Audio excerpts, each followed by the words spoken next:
Please proceed to the principal's office as soon as possible. The principal? Ueda Aya breathed.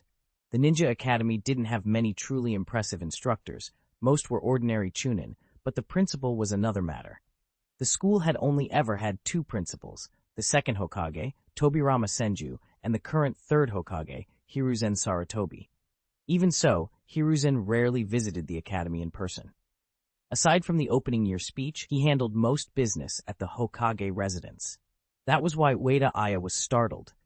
Hiruzen Sarutobi was actually in the principal's office, and he was summoning a teacher personally. That almost never happened. All right, I'll be right there. Mu Yue nodded, then turned to the other instructors in the office. Everyone, I'm sorry. I need to go to the principal's office. We can continue the lecture when I return.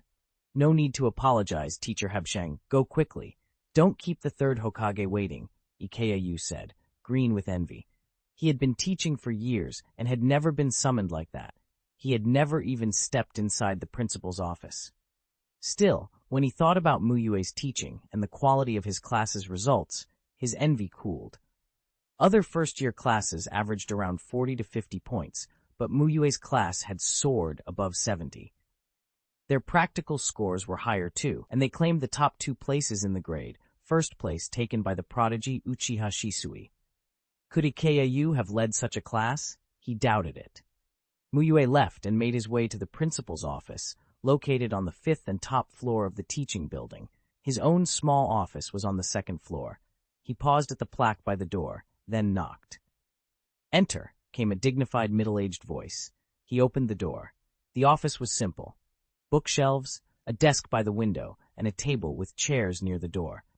Hiruzen Sarutobi wasn't as old as people sometimes imagined. His hair and beard were still black, and his face bore few wrinkles. His eyes had the kind of authority that didn't need to shout to be felt. He wasn't wearing his Hokage hat since he was at the academy. You must be Teacher Habsheng. Please, have a seat. Hiruzen rose and indicated the chairs with a warm smile. Lord Third Hokage. Mu Yue bowed and sat, careful to keep his expression correct for a teacher representing the academy. He didn't know what kind of man Hiruzen was beneath the reputation, but politeness was part of the job. Habsheng, you have a real gift for teaching, Hiruzen said with a chuckle. I heard about your class's results. The average theoretical score is 20 to 30 points higher than the others, and your students took the top spots in practical examinations. The proctoring teachers said their mastery of basic ninjutsu like transformation and clone technique is far superior. It's also the students' hard work. I just did my best to teach them, Mu Yue said, modest but not false about his own effort. He acknowledged the students' diligence and then reminded Hiruzen that he had worked hard too. Doing your best, that's exactly it, Hiruzen replied, clearly pleased. If the academy had more teachers like you, Habsheng, we wouldn't worry so much about the next generation's training. Mu Yue nodded politely. Agreeing outright would have implied the other teachers were inadequate. Disagreeing would be impolite. Hiruzen went on, amused and impressed. Based on Class 1's performance, I've decided to name you this semester's outstanding teacher. Mu Yue looked surprised, then grateful. Lord Third Hokage, that's a bit much. It's only been a month. I'm afraid it might reflect poorly on you if it becomes too public. The Outstanding Teacher Award is for true merit, Hiruzen said, smiling. If other teachers lead classes like yours, they'll receive it too. He then added an incentive. If you keep this level for another year, I'll promote you to Special Jonin and appoint you as the vice head of the academy's teaching staff. Mu Yue kept his expression sincere. Thank you for the consideration, Lord Third Hokage. I've always believed a teacher's duty is simply to teach well. He thought wryly to himself that Danzo and Hiruzen seemed to work from the same handbook. Both dangled Special Jonin promotions, but he valued his students' progress more than titles. Hiruzen, who had seen countless personalities, read Mu Yue's honest face and grew more fond of him. I'd like to ask a personal favor, Hiruzen said suddenly. I wonder if you'd be willing to hear me out. Mu Yue nodded, curious. I have a young son, Asuma Sarutobi. He just graduated and became a genin this year. He's still immature in many ways, and I worry for him. I'd like to hire you as a private tutor to guide him. Hiruzen's offer was practical, Mu Yue's demonstrated ability suggested he could handle a newly minted genin. It was also a test. If Mu Yue excelled, Hiruzen would know he could rely on him later. The outstanding teacher title and the promise of promotion were in part goodwill building. Lord Third Hokage, I need to think it over, Mu Yue said. It wasn't a refusal so much as a pragmatic reply. He taught during weekdays and couldn't give time from Monday to Friday. Weekends were the only option, and he'd have to plan how to maintain both his classes and private tutoring without compromising quality. Hiruzen paused, a little surprised, then laughed and praised Mu Yue's conscientiousness. An excellent teacher indeed, he said. Very well, there's nothing else for now. You may go. Mu Yue bowed respectfully, thanked the third Hokage, and left the office. Chapter 22. The Strength of the Top 3 Generations. Name, Hiruzen Sarutobi. Chakra, 170,000. Potential, S. Evaluation, highly talented in ninjutsu, skilled in combination ninjutsu. A single nature transformation technique may not rival a bloodline limit, but how would you respond if I used 5 high-level nature transformation jutsu at once? Mu Yue left the Hokage's office with those lines still echoing in his head. Hiruzen Sarutobi, the peak third Hokage, the file called him, had a chakra reserve of 170,000. That was 130,000 more than Minato had when Mu Yue last saw his file. Mu Yue felt a pang of surprise and something like envy. Comparing a middle-aged master in his prime to an 18-year-old prodigy like Minato wasn't fair, but the numbers were staggering all the same. How should I write the report when I get back, he wondered, already turning the meeting over in his mind. It wasn't just idle curiosity. Danzo would want the details, and Mu Yue needed to decide what to tell him. The third Hokage had hinted at a special jonin who would be a great teacher for Asuma, an obvious effort to curry favor. Mu Yue could feel the offer dangling there like bait. If the Hokage had revealed Mu Yue's root affiliation and directly asked him to join, Mu Yue might have kicked Danzo aside and followed, but the Hokage hadn't shown his hand. That hesitation, no benefits offered, just empty promises, made Mu Yue wary. Better to stall and let Danzo sort it out for now. As for whether the third Hokage even suspected Mu Yue's root identity, Mu Yue thought it unlikely. Root was an organization that couldn't be flaunted. If the Hokage didn't know a Root operative had been at the Ninja Academy, his position as both Hokage and principal would be questionable. The sensible assumption was that the Hokage knew more than he let on. Back in the teacher's office, his colleagues were curious. Habsheng-sensei, why did the third Hokage call you? Was it for an award? Ueda Aya asked. It must be, Ikeya piped up. Our exam results were great this time. Habsheng-sensei is way too good. He was just confirming my teaching records, I suppose, Mu Yue said, taking out paper and a pen and letting the conversation slide into routine. Kimura Sugito, who remembered Mu Yue's awkward first days at the academy, watched him with a mixture of admiration and envy. Just keep doing your best teaching the students, Mu Yue said, then resumed practicing calligraphy. Mu Yue-sensei, could you cover my class this afternoon? I've got something to do, Ikeya asked, pouring him a glass of water. Sure. I'm free this afternoon, Mu Yue nodded. Finally, I understand why all the students like you, Ikeya added, relieved. Ikeya then turned to Sugito. Hey, can you lend me some money? I'll pay you back when I get my salary. How much do you need? Sugito asked. The two were old friends. Lending a bit of cash wasn't a big deal. 80,000 ryo. Sugito's hand froze mid-reach. The academy teachers made about 100,000 ryo a month. 80,000 was more than half a month's pay. What for? Sugito asked. A date, of course. I can't take her to ramen, can I? Ueda Aya snorted.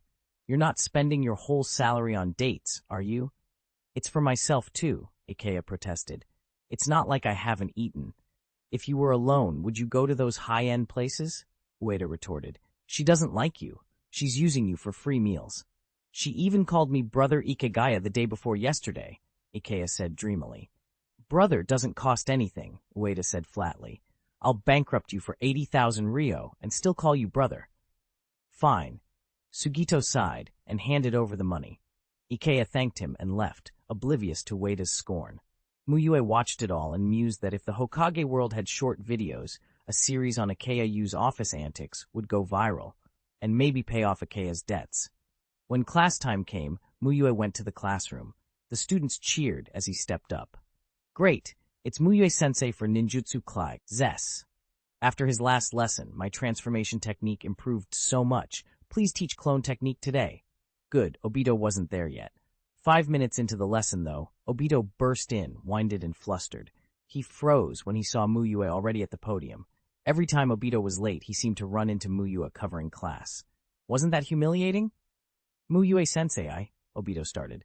Have a seat, Mu Yue said, and then, honoring the students' requests, began the lesson on the shadow clone technique. Damn you, Ikigaya-sensei! Why didn't you tell me Mu Yue-sensei would be covering? Obito whispered angrily during the break, clenching his fist. Mu Yue called Obito and Metkai aside to ask about their exam results. Both puffed out their chests and announced they had passed. But they had passed barely, just scraped through. We only just managed the minimum, Obito admitted. We got 30 points. Before, 25 would have been enough. I don't know why it was tougher this time, Obito said, scratching his head. He was relieved and worried all at once. It must be because of Mu Yue-sensei's classes, Metkai said. Even he, who usually struggled with study, felt the difference Mu Yue's teaching made. If the standard keeps rising, we'll be in trouble, Obito muttered. Passing is the least I expect from you, Mu Yue said gently.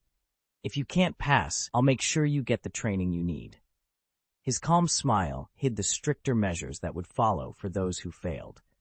The two boys shivered at the hint of extra practice, then promised they'd pass next time without fail. That afternoon, Mu Yue finished what he needed to do, wrote his report, and submitted it. Not long after, a reply came from Root. Chapter 23, Little Sun and Red Pepper. 3 scrolls lay before Mu Yue. He opened them one by one. The first contained cash, 200,000 ryo. Mu Yue counted it, nodded, and pocketed the money. Money was useful in any world. Ninja life was expensive, with tools and medicines and training costs all adding up. The second scroll was a C-rank ninjutsu, fire release, flame bullet. Mu Yue glanced at it and set it aside. He had already mastered many fire techniques, both large-scale and versatile, so learning this small technique would be a waste of time. The third scroll was Danzo's reply to his report. Danzo praised his rapid success as an instructor, lavished flattering words about the third Hokage's youngest son, then made his request clear. Become Asuma Sarutobi's tutor, gain his trust, and become someone he respects. Mu Yue skimmed past the syrupy flattery and put the flame bullet scroll back with the others. He burned Danzo's letter. It felt unnecessary to keep the political posturing. He briefly regretted wasting a free scroll, but it was easier to toss the manipulative praise than to carry it around. That old man Danzo still hasn't given up the Hokage position, Mu Yue muttered. Danzo clearly had designs regarding the third Hokage's son. Mu Yue didn't much care. At worst, he'd spend a few hours each weekend. If Asuma had the talent to reach S rank, he might even take him as a disciple. He still had 1 disciple slot open. A new thought occurred to him. Should he sell the house in the main district? The original owner had lived in the main district and left the property to him, but to hide his identity, he had set up residence near the sparsely populated southern forest instead. The main district house had good location and might fetch a fair price, money he could use to buy training medicines. Even with the system's help, every extra bit helped. He decided to go check the place and clean it up to prepare it for sale. Mu Yue found the house using the original owner's memories. As he reached for the key, a blonde figure stepped out of the neighboring house. Hello. Are you a new resident? Minato Namikaze called with a curious smile. He'd bought that house a few months ago, and this was the first time he'd seen someone enter the place next door. When Minato saw Mu Yue's golden hair and blue eyes, a face surfaced in his memory. He'd met this young man before in the library. It wasn't a superhuman memory. It was just that Mu Yue's hair and eyes and gentle smile reminded Minato of himself, leaving a stronger impression than most faces.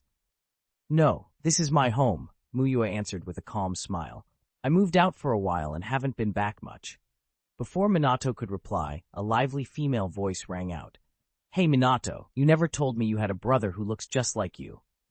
Kushina Uzumaki appeared in the doorway, eyes wide and teasing. From their facial features, they didn't really look the same, but the shared golden hair and that warm smile made the resemblance striking. Minato chuckled and mouthed an apology at Mu Yue. "I'm sorry, this is my girlfriend. She's a bit lively. Forgive her." Mu Yue stepped forward and introduced himself properly. "My name is Hayate Mugetsu." Kushina hugged Minato from behind and popped her head out. "I'm Kushina Uzumaki. Nice name. You've got a good name." She grinned at Mu Yue. Minato set Kushina down with a smile. "I'm Minato Namikaze." Mu Yue returned the smile and offered a compliment. "Your red hair is very beautiful." Kushina's eyes lit up. She gave him a thumbs up. "All right, you have good taste." The door opened and a puff of dust drifted out. This house hadn't been lived in for a while. "I'm sorry," Mu Yue said, glancing around. "I can't really entertain you both right now. I need to clean." "Then we won't bother you," Minato said, and he and Kushina headed back to his house. Mu Yue watched Kushina's retreating figure and made a quick appraisal. Haku Uzumaki. Evaluation. Skilled in sealing techniques. POS. S is an extraordinary reserve of special chakra beyond ordinary reach. He felt a twinge of envy at the chakra reading. The question mark likely meant the system couldn't fully measure chakra because Kushina already housed the nine tails. Precision was difficult when a tailed beast was involved. SS potential was terrifyingly high. In Mu Yue's experience, double S was the highest potential he'd seen so far. Given the original story, he guessed at least one S came from the nine tails itself. If she lost the beast, Kushina's potential might drop to a single S. Even so, she was dangerous talent. Mu Yue made 10 shadow clones with multiple shadow clone jutsu and set them to the cleaning. He always appreciated Tobirama's genius for inventing such a useful technique. With clones handling the dust and heavy work, he bought some daily necessities and stocked the house. He wasn't going to rush building a relationship with Minato. He'd simply visit occasionally, stay overnight sometimes, and let familiarity grow naturally. Standing at the window with the evening breeze on his face, Mu Yue began refining his plan for his students' training. Metkai and Obito, who hadn't placed first in their grade, needed targeted, intensive work. Shisui needed exercises to improve chakra control, both to boost his current combat effectiveness and to lay the groundwork for learning genjutsu later. With the house set in order and plans forming in his mind, Mu Yue closed the window and let the dusk settle in. Chapter 24. New training begins. The next day, after finishing his morning classes, Mu Yue headed to the Hokage office. The third Hokage, Hiruzen Sarutobi, had been waiting for Mu Yue's answer at the academy every day. Finally, he told Mu Yue to come to the office if he was interested in tutoring. Mu Yue was briefly held at the entrance, but he'd expected that and was admitted once he said the third Hokage had sent for him. He knocked on the wooden door. "Lord Third, I've thought it over," he said, stating his name and purpose. "Ah, Habsheng, come in," the third Hokage's voice answered from inside. Mu Yue opened the door and stepped in, surprised to find Minato there as well. Minato, equally surprised, hadn't expected to see the new neighbor from yesterday again in the Hokage office. "This is Teacher Habsheng from the ninja school," Hiruzen said with a smile, setting down his pipe. "His teaching ability is especially strong, even I wanted to ask him to tutor Asuma." Hiruzen looked at both of them and asked, "Minato, do you two know each other?" Minato nodded. "We're neighbors. Habsheng's house is right next to mine." "That's fate." "Habsheng, Minato, you two should interact more. You're both excellent shinobi in your own fields," Hiruzen praised. "Not at all. I just do my best," Mu Yue answered modestly. Minato echoed the modesty and then left. The Hokage office wasn't a place for a long chat. "Lord Third, after I went back, I thought it through. If I arrange my time reasonably, I can spare a few hours on weekends to teach Asuma," Mu Yue said. "Good. With you, Habsheng, teaching him, I won't have to worry about Asuma's growth," Hiruzen chuckled, sounding genuinely relieved. "I'll do my best not to disappoint you, Lord Third. I'll teach Asuma with everything I have," Mu Yue replied gratefully. They then went through the usual discussion of pay. The third Hokage was generous, 2,000 ryo per hour, a total of 8 hours across the 2 weekend days, paid weekly. Mu Yue set the sessions for 1 p.m. to 5 p.m. each day. It was Friday, and Mu Yue had no afternoon classes, so he went straight to the small river where he usually trained. Shisui was already there, practicing fire release with one of Mu Yue's shadow clones. Since easily taking first place in his grade on that exam, Shisui had followed Mu Yue's advice to use a shadow clone for schoolwork and to train with Mu Yue during free time. When Mu Yue arrived, he dismissed the clone. Sensing Mu Yue's presence, Shisui paused his training and greeted him. "Teacher Mu Yue." Mu Yue nodded, took out a square towel, and handed it to Shisui with a smile. "Take a break and wipe off your sweat." Shisui took the towel, thanked him, wiped his forehead and neck, and then sat down to rest under the big tree with Mu Yue. Mu Yue ran a quick appraisal on him. Name, Uchiha Shisui, Chai 580 Potential, SS. Compared to a month ago, Shisui's chakra had improved significantly. Part of it was increased training intensity, part was natural bodily development. His growth rate would accelerate. What mildly annoyed Mu Yue was how sparse the panel's readout was. It showed only chakra and potential. After a short rest, Mu Yue spoke. "Shisui, starting today, the training plan changes. We're going to begin working on the body flicker technique and improving chakra control." Shisui, who had once been called Shisui the Body Flicker during the Third Shinobi World War, accepted immediately. Understood. After a month of training, he had complete faith in Mu Yue's teaching. Mu Yue explained, "Body flicker technique isn't a single jutsu name so much as a category. Any technique that produces a flickering effect can be called a body flicker technique. Higher forms, space-time ninjutsu, like Flying Thunder God, or physical enhancements like Lightning Release Chakra Mode could be grouped under that heading." Mu Yue didn't know those advanced methods. The body flicker he mastered was the basic, common type. Form the hand seals, gather chakra into the legs, then release explosively to accelerate the body. It worked by strengthening the legs to enable high-speed movement. The downside was obvious. Overuse caused muscle fatigue and leg injury. Technically just a D-rank taijutsu, it was still extremely practical for surprise attacks and quick retreats. Shisui's talent showed itself again. He learned the body flicker technique after only one demonstration and explanation from Mu Yue, even though his Sharingan hadn't activated yet. After the academy dismissed, Metkai and Obito arrived at the training ground. They were ready to start training, but Mu Yue stopped them. "You two, don't rush in. I've planned a special 2-month training regimen for you." Hearing his patient, measured tone, Obito brightened, thinking Mu Yue might be teaching a new powerful ninjutsu. "Teacher Mu Yue, are you going to teach us a new, strong jutsu? You haven't even fully mastered Fire Release, Great Dragon Fire Technique, and Fire Release, Great Fireball Technique yet. Why would I teach you new ninjutsu?" Mu Yue shook his head. "So what kind of special training is it?" Obito asked, disappointed. "Training that will let you beat Hyuga Homura in the next final exam," Mu Yue said with a smile. "Obito, your taijutsu is too weak. Forget Hyuga Homura. If you face the current Metkai, he could stop you from even using a single ninjutsu. You must strengthen your taijutsu." Obito couldn't argue. His fights with Hyuga Homura and with Metkai had ended in defeat, exactly as Mu Yue described. In actual battle, relying only on powerful ranged techniques like a mage would leave you exposed if you can't fight in close quarters. Strong shinobi generally have at least decent taijutsu. As for Metkai, Mu Yue continued, you need to strengthen your strength, your speed.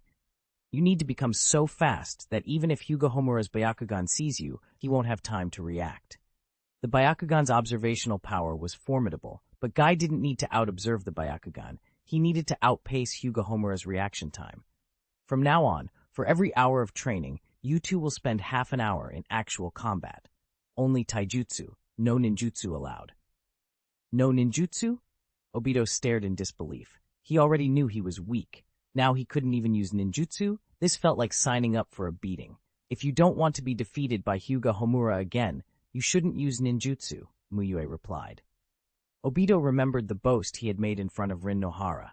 Even though he foresaw the hard training ahead, he could only nod, a little crestfallen. A new round of training began. Mu Yue wondered quietly whether this special regimen would finally trigger the discipline's growth rewards for his students. He hadn't activated any such reward yet, and he still didn't know how much his disciples needed to improve before one would appear.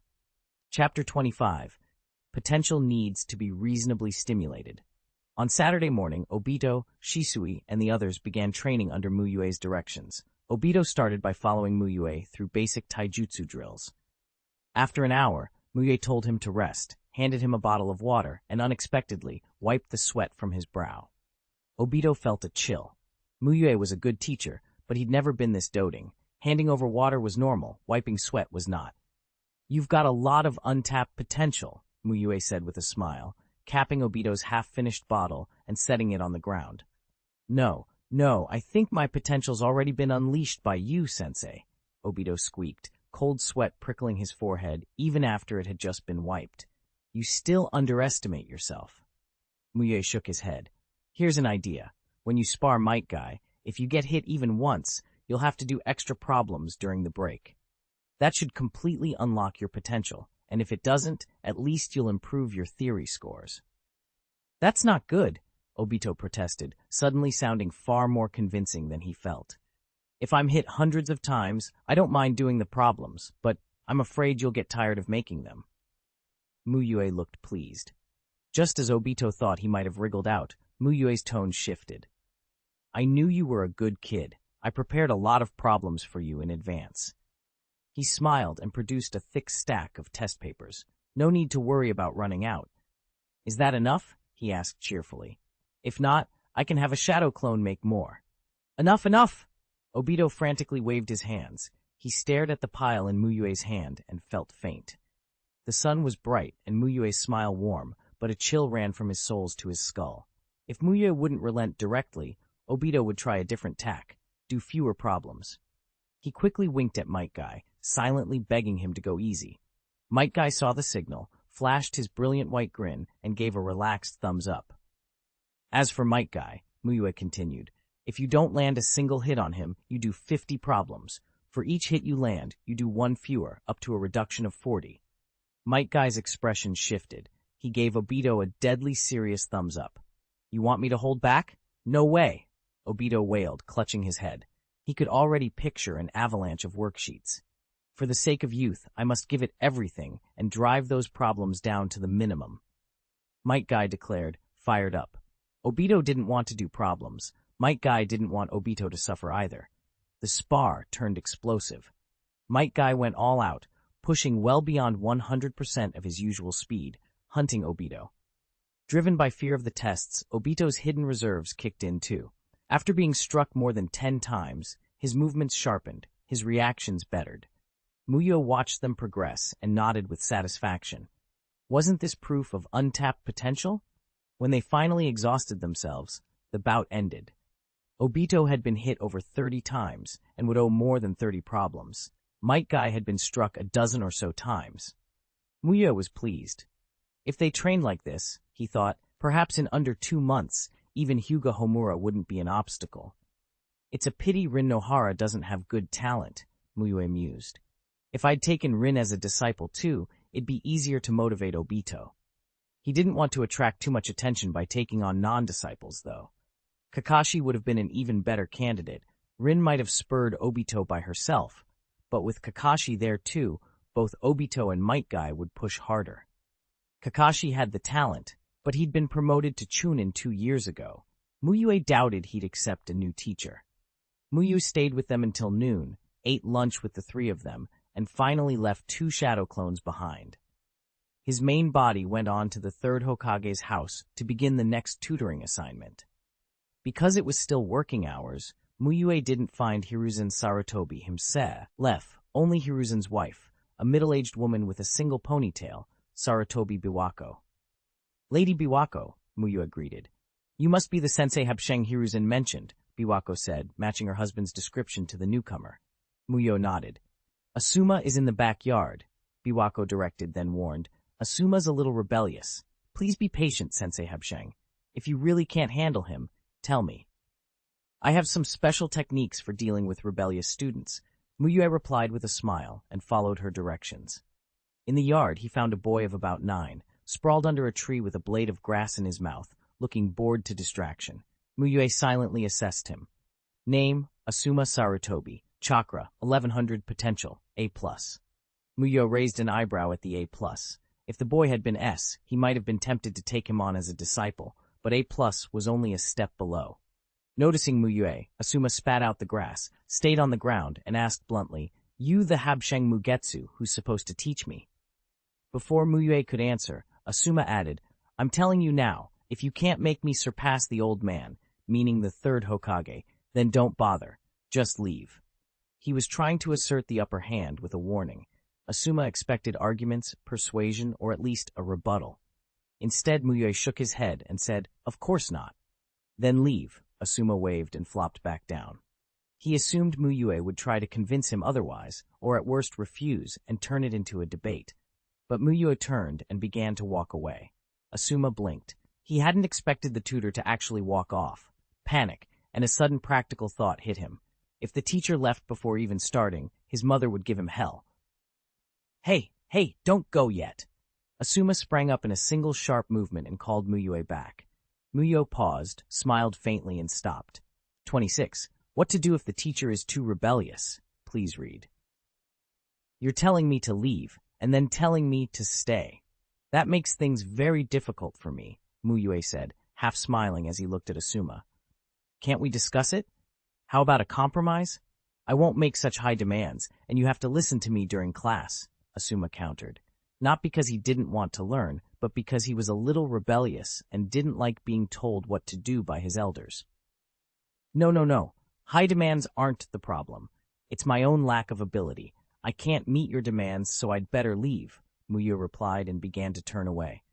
"All right, you don't have to listen to me. Just don't go yet." Asuma frowned as Mu Yue started toward the backyard gate, then called him back in exasperation. "So, can we start class now?" Mu Yue asked with a chuckle. To handle a rebellious student like Asuma, one had to be a little rebellious back. Fight trick with trick. "Fine. How do you want to start?" Asuma said, though inwardly he felt he should have been the one giving orders. Being the Hokage's son came with advantages and annoyances in equal measure. Mu Yue glanced around. "Let's train outside. It's not very convenient here." He told Biwako briefly, then led Asuma to a small forest by a river. "Let's first test your chakra control. Try tree climbing," Mu Yue said, pointing to a tall, sturdy tree. "Tree climbing? That's easy. I'll show you." Asuma's eyes lit up with mischief. He walked over to the thick tree and, without using chakra, scrambled to the top like a nimble monkey, using hands and feet. He shouted down with a smug grin, "See how fast I climbed this tree?" He knew exactly what Mu Yue meant by a chakra control tree climbing test. He was doing it on purpose. Hiruzen Sarutobi, watching through a crystal ball, rubbed his forehead helplessly. Even though his nickname used to be Monkey, he had never done anything like this, Hiruzen muttered. "What kind of child have I fathered?" The observation made him both amused and exasperated. "You climbed fast. Your limb strength is good," Mu Yue said without getting angry, smiling at Asuma. Then he walked over to a slender tree, chopped off its branches, poured oil down its trunk, and looked back at Asuma with a smile. That was just a warm-up. Now for the real tree climbing. Asuma stared at the bare, oily pole. Even the best climber couldn't easily ascend that with bare hands. His mouth twitched. "It's okay if you can't. Admitting your shortcomings is a sign of courage," Mu Yue said calmly, using the same coaxing trick. "Who said I can't climb it? Don't underestimate me," Asuma snapped. A freshly minted genin of 9 couldn't stand the provocation. He gathered chakra in his feet and carefully climbed the slick pole step by step to the top. "Your control is pretty good," Mu Yue nodded, not particularly surprised. Next, they moved to the river. "Since tree climbing isn't a problem, let's see if you can walk on water," Mu Yue said, pointing at the river. He was testing Asuma's chakra control again. Most people have limited chakra, so refining control is essential. "If you can stand on the water for 10 minutes without falling this time, you'll be free to train however you like from now on," Mu Yue offered, laying out a condition. "You said it. Don't go back on your word," Asuma replied, thrilled at the chance. He wanted to get back at the third Hokage for assigning him a tutor, and he didn't expect Mu Yue to give him an opening. Walking on water was average for him compared to other newly minted genin. Asuma focused chakra into his feet and stepped onto the river, walking calmly across the surface. The river was only about 20 meters wide. He muttered under his breath, That old man is so controlling. I passed the chuunin exam and became a ninja, but he still treats me like a student. Suddenly something felt off. The water beneath his feet began to churn. Water release, water dragon bullet technique, Asuma shouted. Looking over, he realized Mu Yue was on the bank, performing a water jutsu. A water dragon formed, slithering back and forth through the river, churning the surface into foam. Hey, what are you doing? Asuma nearly lost his balance as a wave sloshed up. I'm simulating battle conditions. Water isn't always calm in combat, Mu Yue said with a laugh, and I might as well practice my water release while we're here. This spot's perfect. Of course, if you feel you can't do it, I can stop. Admitting limitations is wisdom, Mu Yue added, repeating the same line. Asuma bit back his instinct to concede. He wanted to prove he didn't need a tutor or his father's arrangements. So he tightened his focus, working his chakra control to its limits to stay on the water. The sudden waves and forced movement tested both his chakra and his physical sense of balance. He managed 5 minutes before he slipped and fell in. Mu Yue pulled him out quickly. Your chakra control still needs work. No free training yet, Mu Yue said, feigning disappointment. If you hadn't used that water release, I wouldn't have fallen. Asuma protested. Do you expect your enemies not to use ninjutsu against you? Mu Yue responded calmly. No, let me try again, Asuma said, anger giving him determination. He steeled himself and attempted it again. This time he lasted 7 minutes, 3 minutes short. After a brief rest, he tried a third time and managed 7.5 minutes. Finally, as the sun was setting, he held his balance for the full 10 minutes. I did it! Asuma shouted triumphantly, then lost his chakra control and toppled into the water, swallowing a big gulp. Mu Yue hauled him out. Asuma was still buzzing with excitement. So from now on I can train however I want, he said, wiping water from his face. Who told you that? Mu Yue asked, a strange expression on his face. You did. You said if I lasted 10 minutes, I'd be free to train. I did say that, Mu Yue nodded. But I said this time, meaning your very first attempt. And you didn't succeed on your first attempt, did you? Asuma's smile froze as the truth hit him. He'd been working so hard for nothing. Physical exhaustion and the sting of the blow made his knees weak. He nearly fainted from frustration at being outmaneuvered by his rebellious teacher. Hiruzen, still watching, stroked his beard and couldn't help but admire Mu Yue's teaching method. The afternoon's training had pushed Asuma's movement and chakra control in ways simple drills never would. I must get back at him tomorrow, Asuma vowed silently. He felt thoroughly toyed with after the day's training. 27. What to do if the teacher is too cunning? Please read. After finishing his tutoring duties, Mu Yue didn't go back to the south border forest. He returned to his house in the main district instead. He quickly stir-fried 2 simple dishes for dinner, then decided to go for a walk. Friendship rarely knocks if you just stay at home. After strolling for a while, he ran into Minato and Kushina sitting on a park bench, enjoying the evening breeze. Hubsheng, Minato greeted when he saw him. Out for a walk too? Mu Yue nodded, took a nearby chair, and said, I just finished dinner. I'm walking to help digestion. Kai, Hubsheng, Minato told me you're a teacher at the ninja school? Kushina asked, curious. None of her friends had ever been teaching there. Yes, I only started this year, Mu Yue said with a smile. You just started this year, and the third Hokage praised your teaching? He even wanted to invite you as a tutor for his family. Minato said, surprised. He said your teaching level is very high. Kushina blinked, impressed despite herself. Although she was usually indifferent toward Hiruzen Sarutobi, she trusted his judgment. Wow, the third Hokage praised you that much? Mu Yue downplayed it. Not at all. The students are diligent themselves.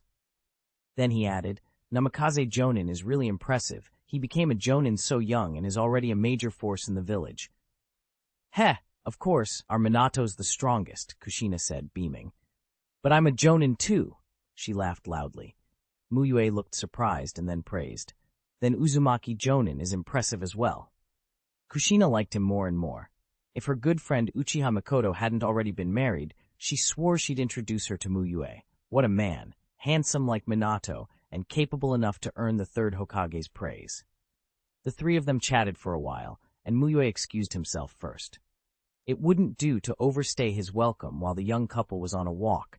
He wanted to be considerate and build his persona gently.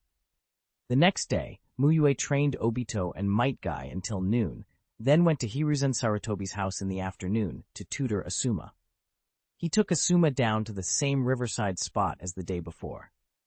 "I'm too tired today. I don't want to train," Asuma said right away, flopping down against a tree and looking ready to doze. He decided to stay stubborn, no matter what tricks Mu Yue tried. "Want to sleep?" Mu Yue asked, smiling. His smile was calm and oddly soothing, more reassuring than his old man's. Asuma got a bad feeling. "Yes, I didn't sleep well last night." "Why not?" Asuma insisted. Mu Yue nodded. "Yes, the sun is just right, and the breeze is gentle. It's a perfect day for a nap." He stretched lazily, leaned his back against the tree too, and said in an easy tone, "Being a tutor is nice. You lie down and sleep, and when you wake up you've earned 100,000 ryo. Asuma's eyes snapped open. "Wait, did you say 100,000 ryo? Mu Yue didn't open his eyes. "Are you going to sleep or not?" "Don't sleep. Tell me about the 100,000 ryo. Asuma grabbed Mu Yue and shook him. Mu Yue opened one eye, deadpan. "What else? That's the pay for teaching you. Do you think I work for free? Even the Hokage pays his tutor. My fees are high, 25,000 ryo an hour. 4 hours a day is 100,000. My mouth must be made of gold. Your fees are outrageous." Asuma nearly choked. His own monthly allowance at the academy had been only 50,000 ryo. Mu Yue made that in 2 hours. "Ask around at the ninja school about the name Habsheng Mugetsu, and you'll see if I'm worth it," Mu Yue said calmly. "But why haven't I heard of you?" Asuma demanded. "I joined after you graduated," Mu Yue replied, closing his eyes again as if ready to sleep. Asuma's heart sank. This was a tutor charging 25,000 ryo an hour. He grabbed Mu Yue. "Don't you dare sleep. Let's train. Didn't you say you were tired and wanted to sleep?" Mu Yue opened his eyes and grinned. Asuma realized he'd been tricked. Mu Yue hadn't been sleeping at all. But what could he do? This tutor was worth 25,000 ryo an hour by Mu Yue's claim. If Mu Yue actually fell asleep here, Asuma would never forgive himself. "Fine, I'm ready. Let's train," Asuma said, gloomy but determined. He planned to complain to his mother later about Hiruzen wasting money on such an expensive tutor when there were other jonin available. "All right, today we're still doing chakra control. The goal is to stay on the water for 15 minutes, Mu Yue said, standing and smiling. The training was the same as before. Asuma struggled to walk on the water, while Mu Yue, standing on the shore, used water release to interfere. Yesterday, Asuma had been motivated to prove his father wrong. Today he was motivated by the idea of being charged an absurd tutoring fee. That evening at dinner, Asuma immediately complained to Biwako, insisting Hiruzen had thrown away money, hiring a tutor who charged 25,000 ryo an hour, 100,000 for 4 hours.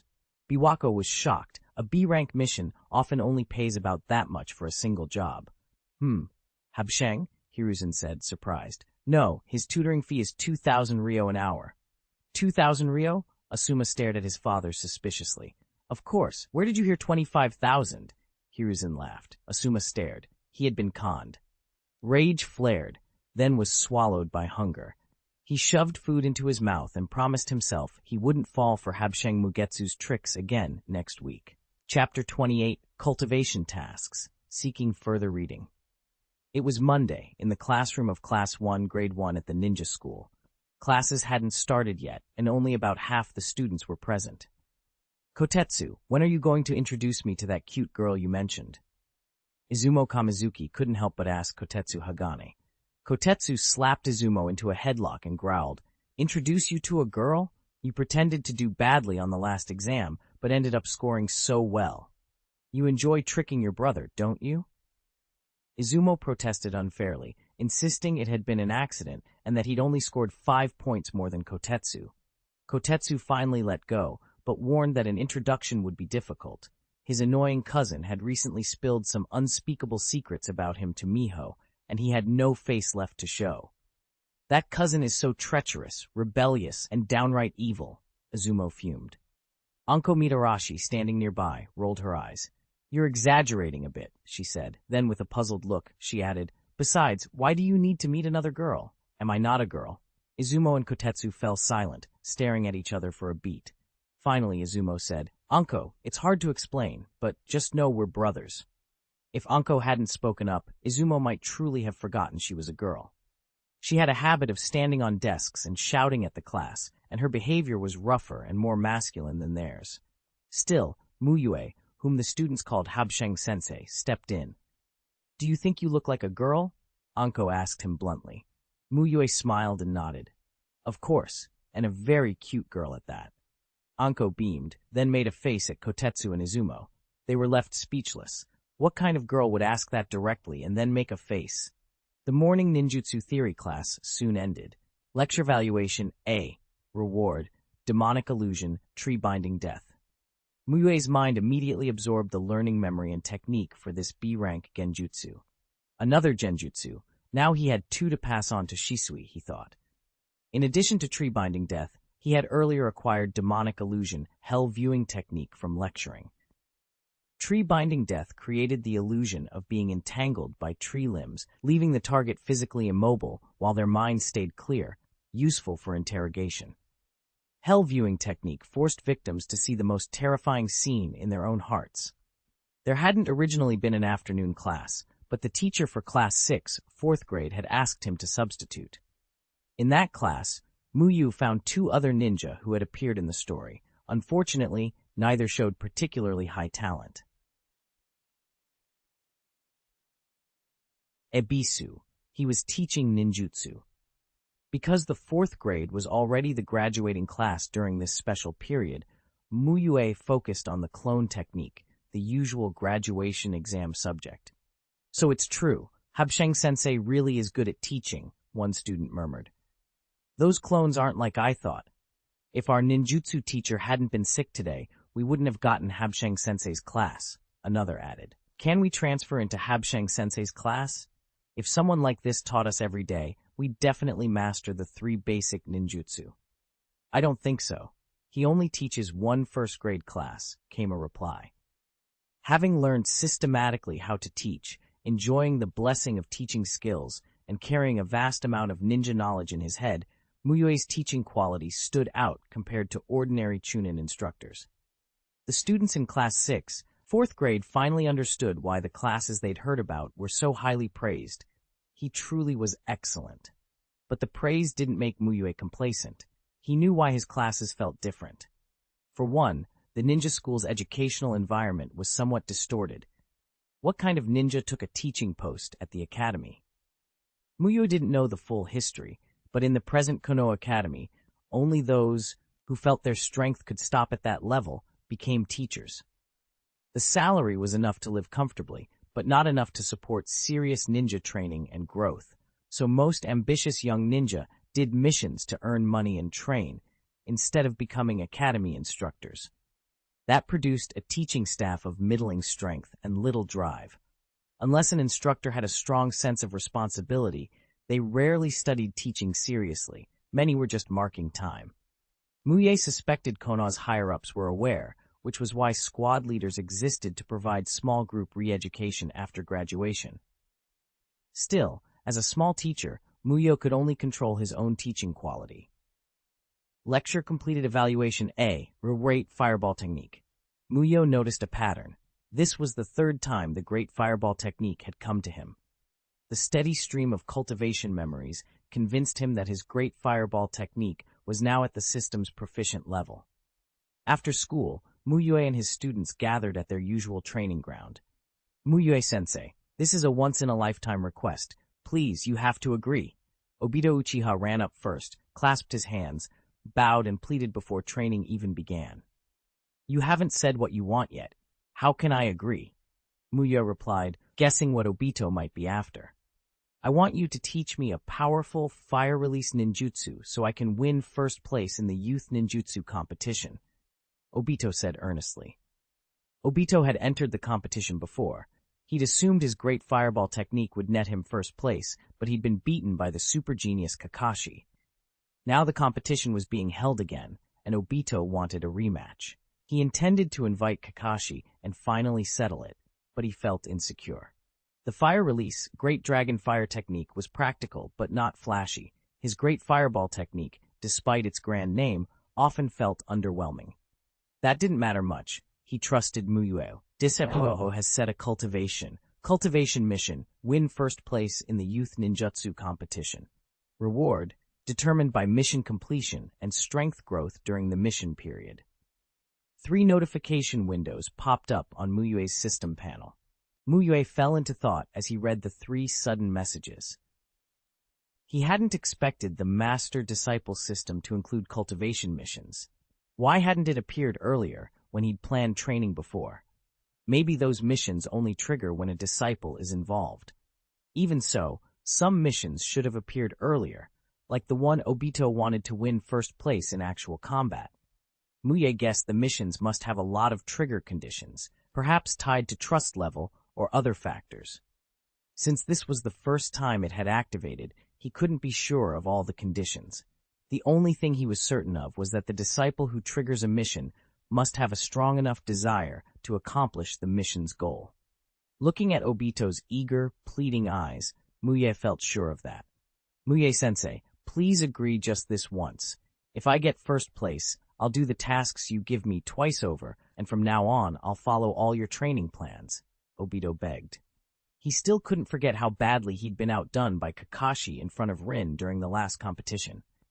All right, Mu Yue said with a helpless nod. Mu Yue-sensei, you really are the best sensei in the world.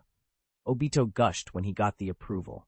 Save the praise until after you actually get first place, Mu Yue replied, tapping Obito's head with 2 fingers. Heh, I'm just telling the truth, Obito chuckled. He'd been at the academy for several years and knew a good teacher when he saw one. Mu Yue was patient, his lectures were clear and interesting, and he treated his students well. What else could a good sensei be?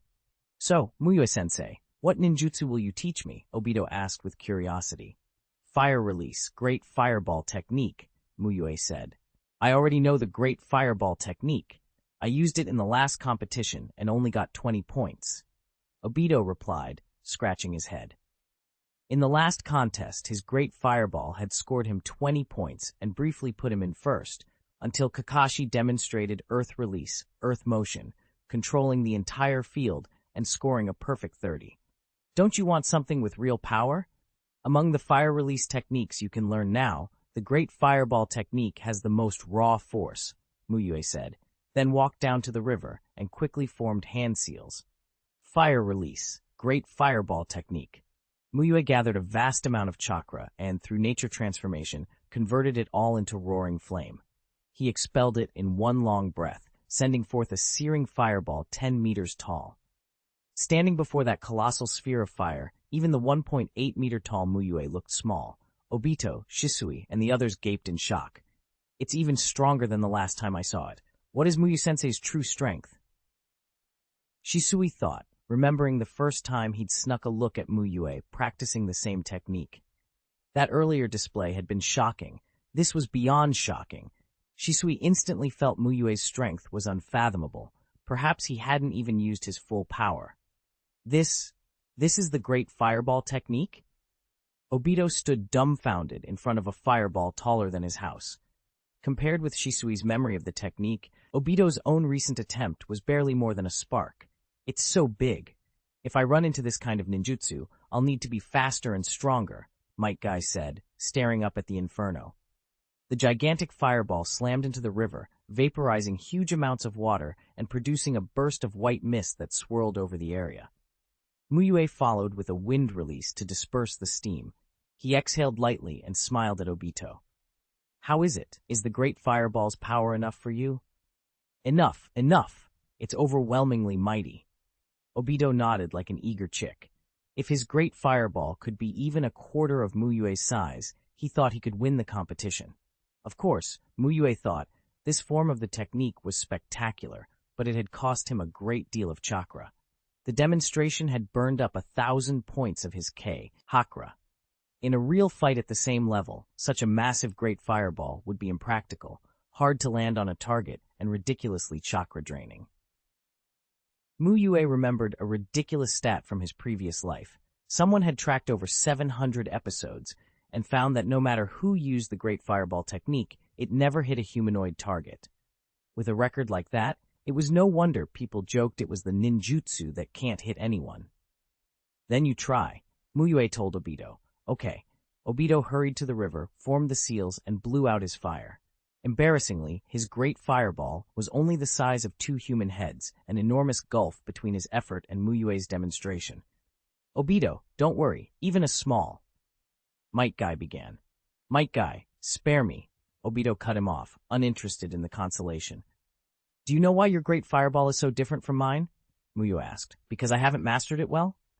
Obito answered, uncertain. There are 3 reasons. First, your chakra control is too poor. You can't properly use the chakra you have. Second, your nature transformation training is weak, so you can't turn large amounts of chakra into flame at once. Third, you haven't mastered the great fireball technique itself, Mu Yue summarized. He handed Obito a small booklet. These are some of my notes on cultivating fire release nature transformation. Read it, memorize the methods, and practice according to this manual. It will solve your nature transformation problems. Obito's foundation lagged far behind Shisui's. Mu Yue had already spent nearly a month helping him rebuild his basics, and had been teaching him a stronger fire technique along the way, so he hadn't planned to give Obito the nature transformation manual yet. He'd meant to hand it over next semester. If Obito tried to learn too much at once, he'd be overwhelmed. But since the cultivation mission had popped up, Mu Yue changed his plan and gave the manual now. You gifted your disciple the Fire Release Nature Transformation Cultivation Manual. Due to your disciple's immense gratitude, you received a critical reward, Fire Release Head Hardship Mastery. Mu Yue hadn't expected such an immediate effect. He'd just been passing on a manual, yet the system's gratitude payoff granted him a master-level fire release. Head Hardship was no ordinary flame technique. It was a B-rank fire release used by one of Kakuzu's fire masks, powerful in its own right, and capable of being combined with the wind release, pressure damage that Mu Yue had already studied to create a sea of flames capable of raising a forest. Suddenly a flood of cultivation memories washed over Mu Yue, so vivid he felt as if he'd spent 30 years in some hidden corner cultivating head hardship and mastering it to effortless perfection. I'll read it every day. Obito hugged the manual like a treasure. There's one more thing, Mu Yue said with a smile. First, train your chakra control.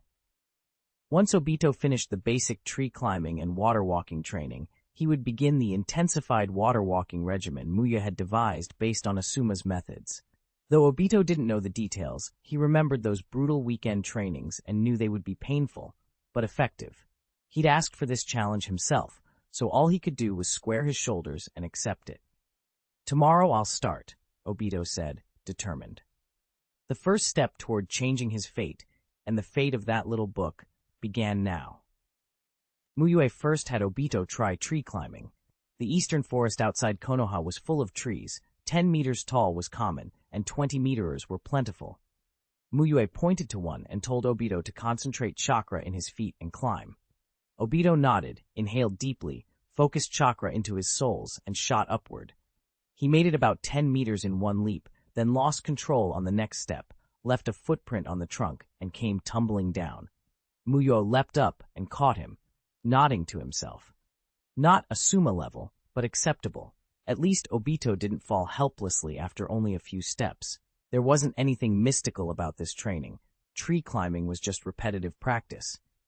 After demonstrating a few times, Mu Yue left a shadow clone to watch and let Obito continue on his own, while the real Mu Yue went to find Metkai, who was currently doing physical training. Of Mu Yue's 3 pupils, Metkai's regimen was the most monotonous. Obito could mix taijutsu with a little ninjutsu to break the tedium, but Guy's days were push-ups, the leaf whirlwind, and more conditioning. Physical conditioning couldn't be rushed with teaching. Mu Yue could help someone learn a technique faster or refine form, but a push-up's effect was still the effect of a single push-up. When Mu Yue arrived, Guy had a stone slab nearly his size strapped to his back while doing push-ups. Guy, how's your leaf whirlwind coming? Mu Yue asked. He wanted to test the trigger conditions for cultivation missions, and Metkai, who shared the same level 3 trust as Obito, was a good subject. Guy froze mid-rep and answered, steady and earnest. It's a bit faster than during the exam, but still not fast enough. He removed the stone, stood, and unleashed a sharp, swift leaf whirlwind at a nearby stake. Mu Yue nodded. It had improved. His kicks were crisper and more decisive, likely the result of recent combat with Hyuga Homura. Physical gains took months. The change wasn't from conditioning alone. How do you think one improves strength? Mu Yue asked, a question that puzzled Guy. By cultivating, of course, Guy replied immediately. To get stronger required steady cultivation. What else? Mu Yue shook his head. Cultivation is the most important thing, yes, but are there other ways? Guy hesitated, then his face lit up as he remembered his sharper leaf whirlwind and their practical combat exams. Combat, he said. Exactly, Mu Yue smiled. Combat is crucial. In real fights, you can convert practice into real power. But I don't mean you're sparring with Obito. That wasn't a proper battle. If you want to improve, you must seek out strong opponents and fight them properly. Guy thought of a certain white-haired masked super genius with whom he'd long been obsessed, Kakashi Hake, his lifelong rival. Guy had wanted to challenge Kakashi since training with Mu Yue had made him stronger, but he'd always held back. He wanted to perfect the leaf whirlwind first. Mu Yue's words loosened that restraint. Victory wasn't guaranteed even if he mastered the move, and failure didn't frighten him. Why not go fight Kakashi now? The challenge would push him further. Mu Yue-sensei, I understand, Guy said solemnly. Mu Yue could tell his words had landed. Given Guy's drive, he might seek Kakashi out tonight. But Mu Yue's hope that a cultivation mission would trigger, something titled Defeat Kakashi, went unanswered. No mission appeared. Mu Yue thought back to how Obito had triggered a mission.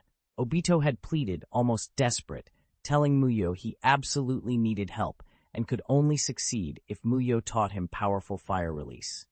That made Mu Yue suspect a key factor. Did a cultivation mission require not just the disciple's desire, but a specific, urgent need for the teacher's involvement? If so, Guy's sudden urge to fight Kakashi, fueled by pride and ambition, wouldn't be enough. He hadn't expressed any essential dependence on Mu Yue's help. Satisfied with that provisional explanation, Mu Yue decided to wait. If Guy failed to beat Kakashi, Mu Yue would stay, pee in, and let his humbled student feel the warmth of a teacher's guidance. After finishing his rounds, Mu Yue went home to the main district.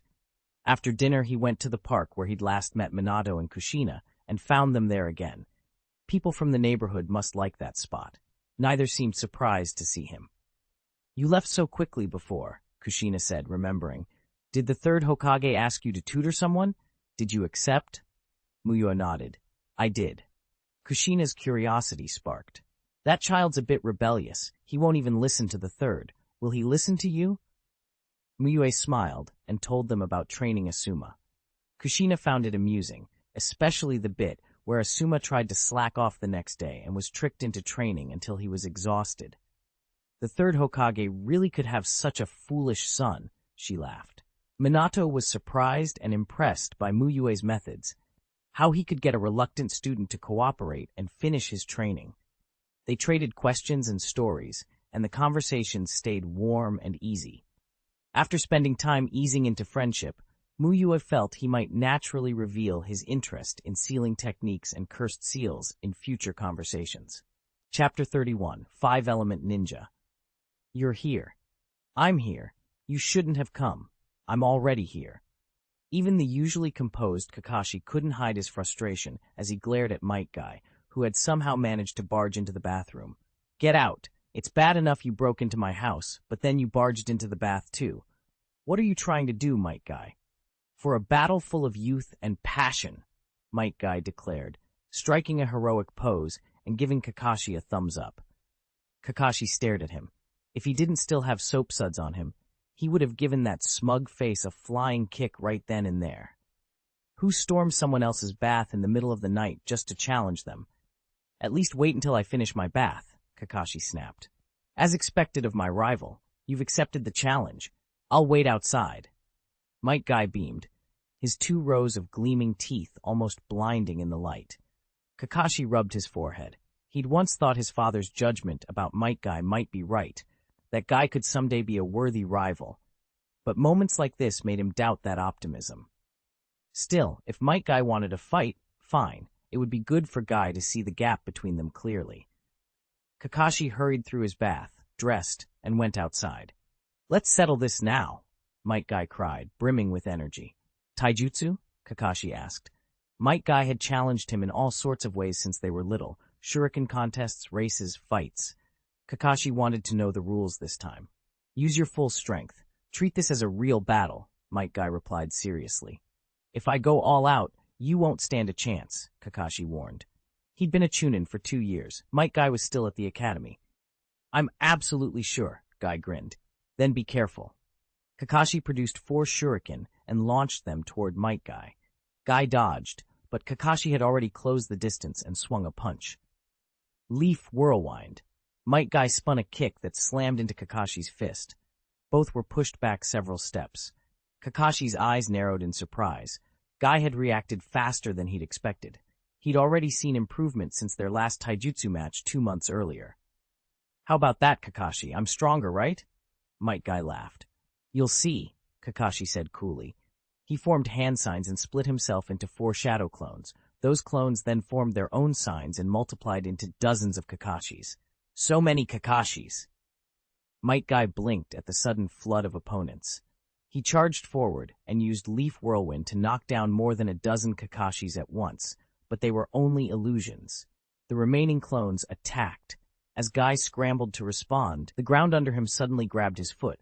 "Earth Release Headhunter Jutsu," Kakashi intoned. Might Guy felt the world drop away. By the time he managed to react, the earth had swallowed his body up to his head. "The battle is over," Kakashi said, crouching down to face the exposed head. "Kakashi, as expected of the rival I pursue, you're truly strong," Might Guy shouted from under the dirt. Against that Hyuga student, he could still trade blows, but facing Kakashi, he'd been outclassed after their initial taijutsu exchange. It was a crushing defeat. "If you know that, train harder and come find me again, and at least graduate first," Kakashi said bluntly. "Okay, I'll come back when I'm stronger." Guy laughed loudly, seemingly hearing only the first part of the sentence. Kakashi released him and left. Might Guy dusted himself off, watching Kakashi's retreating back, and clenched his fists. "I have to get stronger and stronger." That full-effort bout opened new horizons for him. To become the strongest, he still had a long way to go. Guy decided, tomorrow, he would ask Sensei Mu Yue to design an even stricter training plan. The next day at the Ninja Academy, Mu Yue was teaching ninjutsu. "Next, we'll focus on the key points for the clone technique." He explained hand signs, chakra control, and touched on the 3-body technique. Then, though the ninjutsu syllabus listed only a few techniques, there was a lot of theoretical knowledge to cover. "Sensei," Kotetsu Hagane raised his hand. "Since the main goal of the clone technique is to produce illusions that deceive the enemy, could we combine the clone technique with the transformation technique to make an illusion even more convincing? One that looks like me, but is actually a trap?" Mu Yue considered the question carefully. It was possible. In fact, in the original stories, someone had developed just such an upgrade. Naruto's harem jutsu combined clones, deception, and transformation into a potent trick. Because it used shadow clones, it was essentially an enhanced form. "You can try," Mu Yue encouraged. "We have so many established ninjutsu today because earlier generations experimented and improved on existing ideas. But I advise you not to use something like that in actual combat until it's perfected." Kotetsu nodded. He planned to discuss the idea with his friends, Izumo Kamizuki and Anko. The 3 of them together might come up with an impressive new jutsu. "Class dismissed." The bell rang. Lecture complete evaluation. A reward. Earth Release, Earth Flow Wall. Mu Yue smiled at the unexpected boon. Earth Release, Earth Flow Wall wasn't the most powerful technique, but it involved a bit of nature transformation. With it, Mu Yue had now learned all 5 basic nature transformations. After school, as he headed toward the training ground, Mu Yue unexpectedly ran into Might Guy. His suspicion had been correct, but it was still a little surprising to see the eager student waiting there, determined as ever. Disciple Might Guy, training mission set. Training mission. Obtain a training plan that can increase strength. Reward depends on mission completion. Mu Yue's mood flickered as he read the mission Might Guy had triggered.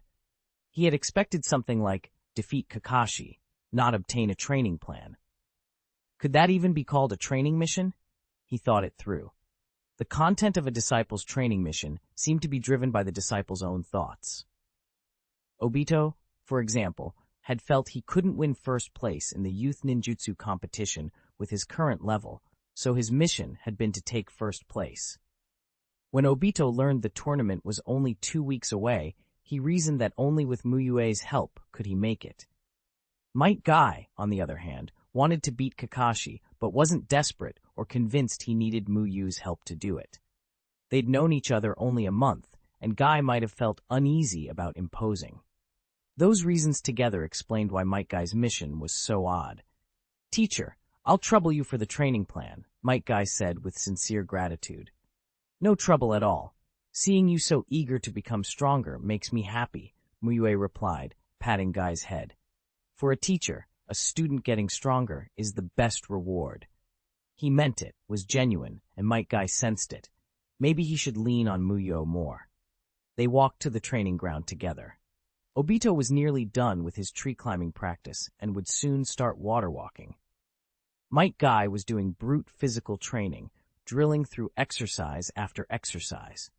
Shisui practiced genjutsu against one of Mu Yue's shadow clones. Mu Yue's main body focused on Might Guy's training mission, designing a new training plan. Mu Yue didn't slap something together. He had to balance everything: training volume, methods, and Might Guy's physical limits. You couldn't just ramp things up without considering endurance. By dusk, the three pupils had finished the day's training, and Mu Yue had finished the plan. He called Might Guy aside and handed it over. Training mission complete. Rewards obtained: training elixir x20, chakra plus 150. Mu Yue hadn't expected much. This mission was simple, so the reward was better than anticipated. 20 training elixirs was a pleasant surprise. He found himself even more curious what Obito's mission would yield. It had been the harder one. He pretended to rummage in his pouch, then pulled a single training elixir from his system space and offered it to Might Guy. "Here, eat this." Might Guy, who probably needed it most of the three, accepted it gratefully. "Thank you, teacher. What is this?" "You'll be fine. Just eat it," Mu Yue said with a smile. Trusting his teacher, Guy swallowed it immediately. Warmth spread through his body. Fatigue melted away as a current of energy flowed through his limbs. He felt light and refreshed. "This must be very expensive," Guy guessed aloud. The feeling the pill produced told him it couldn't have been cheap. Mu Yue didn't answer. He honestly didn't know the market price. These things were issued by the system. Whether they were even sold in Konoha was another question. Besides, Guy had probably already guessed. "You gifted a training elixir to your disciple. Due to the disciple's immense gratitude, you received a great critical reward: 8 gates, first 3 gates. A rush of memories flooded Mu Yue. Techniques of cultivating the 8 gates, the sensations of opening restraints in the body. He could now open the first 3 gates. It was limited, but useful. With the memories he could learn to open more, though he had no intention of investing the time. Other pursuits would bring him greater returns. For Might Guy, however, 3 gates were appropriate. He had only ordinary ninjutsu talent, but considerable taijutsu aptitude. In the original history, both he and Maito Dai had trained for years and opened the Gate of Death. Guy had once nearly fatally injured Six Paths Madara, while Maito Dai hadn't even taken down all of the 7 ninja, swordsmen of the mist. The first 3 gates are the least destructive to the body. Anything beyond that demanded far greater physical resilience. This level suited Might Guy perfectly. "Teacher, I will become the strongest," Might Guy blurted, tears streaming down his face. Mu Yue handed him a handkerchief and smiled. "You will become the strongest, I believe it." Even without Mu Yue's help, Guy would climb to the pinnacle of taijutsu by sheer will. Mu Yue suspected that in this world, Might Guy might go even further. Watching him walk away, Mu Yue thought, "I must have raised my trust level a lot today. I wonder when I'll get a disciple at trust level 4. He decided not to head back to the main district to meet Minato and Kushina yet. He stayed in the south border forest. It had been over a month since he transmigrated. He'd meant to develop the Rasengan as he went along, but time had slipped by. Lately, he'd been reading many books on sealing techniques and cursed seals, material that took time to absorb, and he wanted to work on the Rasengan during this period too. With the original work's details and his mastery of shape transformation, creating his version of the Rasengan wouldn't be difficult. His main reason for developing it wasn't to use it as a weapon, but for other applications. 33. Perseverant Ozma, seeking for further reading. Obito ni, when are we going to start nature transformation training? I've been reading the handbook you gave me every night. I really want to try it, Obito said, pacing along the narrow riverbank. Climbing trees and practicing water walking every day had grown dull. Mu Yue's nature transformation manual had lit a spark in him. He could practically feel his fire release improving already. Do you find walking on water boring? Have you nearly finished your training? Mu Yue asked with a small smile. Obito nodded eagerly. He could already jog across the water. All right then, I'll test your level and make walking on water a bit more interesting. Mu Yue formed hand signs and sent out a burst of chakra. Water release, water dragon bullet technique. A massive water dragon erupted from the river, smashing the calm surface into a churning mess and throwing up huge waves. Ugh! Obito stumbled and fell straight in, swallowing water as he splashed about. Mu Yue hauled him out and laughed. See? You still haven't perfected your training. Teacher Mu Yue, how could I have handled that, doing something like that out of the blue? Obito protested, trying to keep face in front of the classmate and clan junior watching. Then try again, Mu Yue said, smiling. Walking on water is a real test of a ninja's ability to maintain continuous chakra flow. The water dragon bullet disrupted his balance and concentration. If Obito could still regulate his chakra and dodge the waves, it would prove excellent control. Stubborn as he was, Obito couldn't manage it this time either. He fell in again after only a few minutes. The shoes I'm wearing today don't fit. That's what's affecting my performance, he grumbled, spitting river water onto the bank. He set his shoes aside and tried walking barefoot on the water. Mu Yue watched without comment. A little while later, Obito slipped under again. I must have stayed up too late reading last night. I'm just not energetic today, he muttered, stretching and rolling up his sleeves, then adopting a determined look. Now I'll get serious. Splash. Down he went again. This time, when Mu Yue pulled him up, Obito's face went blank and he said nothing. Obito ni, it's okay. I know you're just getting used to swimming, Shisui offered. Obito hid his face in his hands. Shisui, you go on. I'll be all right for a bit. Do you feel you did poorly? Mu Yue asked, squatting beside him and staring off into the distance. Without comparison, there's no progress. While Obito had only just begun control training, Shisui had been working at it longer. Shisui had skipped tree climbing and moved straight to water walking. Even with Mu Yue's interference, he could stay on the water for a long time. Seeing his younger clanmate move so far ahead made Obito even more stubborn. He knew he might not be as good as Shisui, but he shouldn't be that far behind. Actually, last weekend I went to the Hokage's house to be a tutor, Mu Yue said. The Hokage's younger son, Asuma Sarutobi, you know him. He's just 1 year older than you. Obito nodded. He knew the name. When he was doing water walking training, I used the water dragon bullet on him too. He fell into the water dozens of times that afternoon, but on the last try he stayed on for 5 minutes. Asuma, he actually? Obito hadn't expected Asuma, an honor student, to struggle so much and yet persist for an entire afternoon. That surprised new respect into him. He hadn't realized Asuma was that persistent when they first met. Teacher, I get it now. I'm rested. Let's train, Obito said, taking a deep breath and recovering his spirit. If Asuma could persevere, so could he. His goal was clear. Beat Kakashi in front of Rin and take first place. Eat something before you train. Mu Yue handed Obito a portion of dango he'd bought earlier. Okay, thank you, teacher, Obito chirped, gobbled down the dango, then stepped back into the river. You gifted your disciple Anko dango. Because your disciple, Lee was extremely grateful. The reward was a critical hit, granting you the skill chef. The dishes you create are so delicious they can cause hallucinations.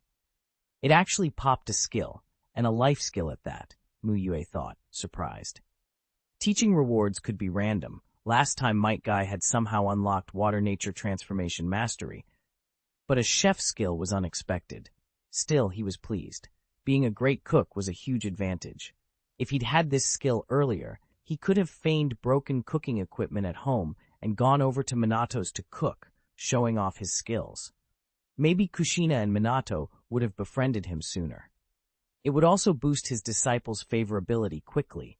Who wouldn't like a teacher who excelled in both training and cooking? After the students finished their training, Mu Yue returned to the Leaf Village early to test the skill for himself. He decided to make 2 dishes, egg fried rice and tempura. He'd made fried rice before. He liked egg-based dishes, but he'd never done tempura. As soon as he cracked an egg, he felt a subtle enhancement. The steps were the same as usual, but everything came together perfectly. When the egg fried rice was done, each grain gleamed a warm golden color that seemed to glow faintly. Mu Yue paused, wondering if he'd accidentally spilled some powder into it. He tasted a spoonful. The tenderness of the egg, the bounce of the rice, the fresh bite of the chopped green onions, all burst in his mouth. It was the best egg fried rice he had ever eaten. For a second, he even saw a vivid image, a powerful rooster running and flying across a sunlit meadow, totally free and exhilarating. He blinked. So it really does cause hallucinations, he muttered, shaking off the vision and regaining his composure. Next, he set about the tempura. He mixed the batter, heated oil, coated the prepared shrimp, and lowered them into the pan. As the battered shrimp turned color, the kitchen filled with that unmistakable frying scent, which seemed to drift out into the street. He took the tempura out onto a plate and carried it to the table. Just as he reached for a piece to taste, someone knocked on the door. Chapter 34. Did you add mushrooms to this rice? Minato, do you smell that? Kushina, busy with dinner preparations, suddenly caught an irresistible scent on the breeze. Minato nodded. Yeah, that frying smell is tempting. What is it? Curious, Kushina followed the aroma out the door. She traced it to the house next door. Isn't that Hayate's place? Minato, come on. They knocked. Hayate, still wearing an apron, had one hand in a bowl of shrimp, set his chopsticks down, and opened the door with a gentle smile.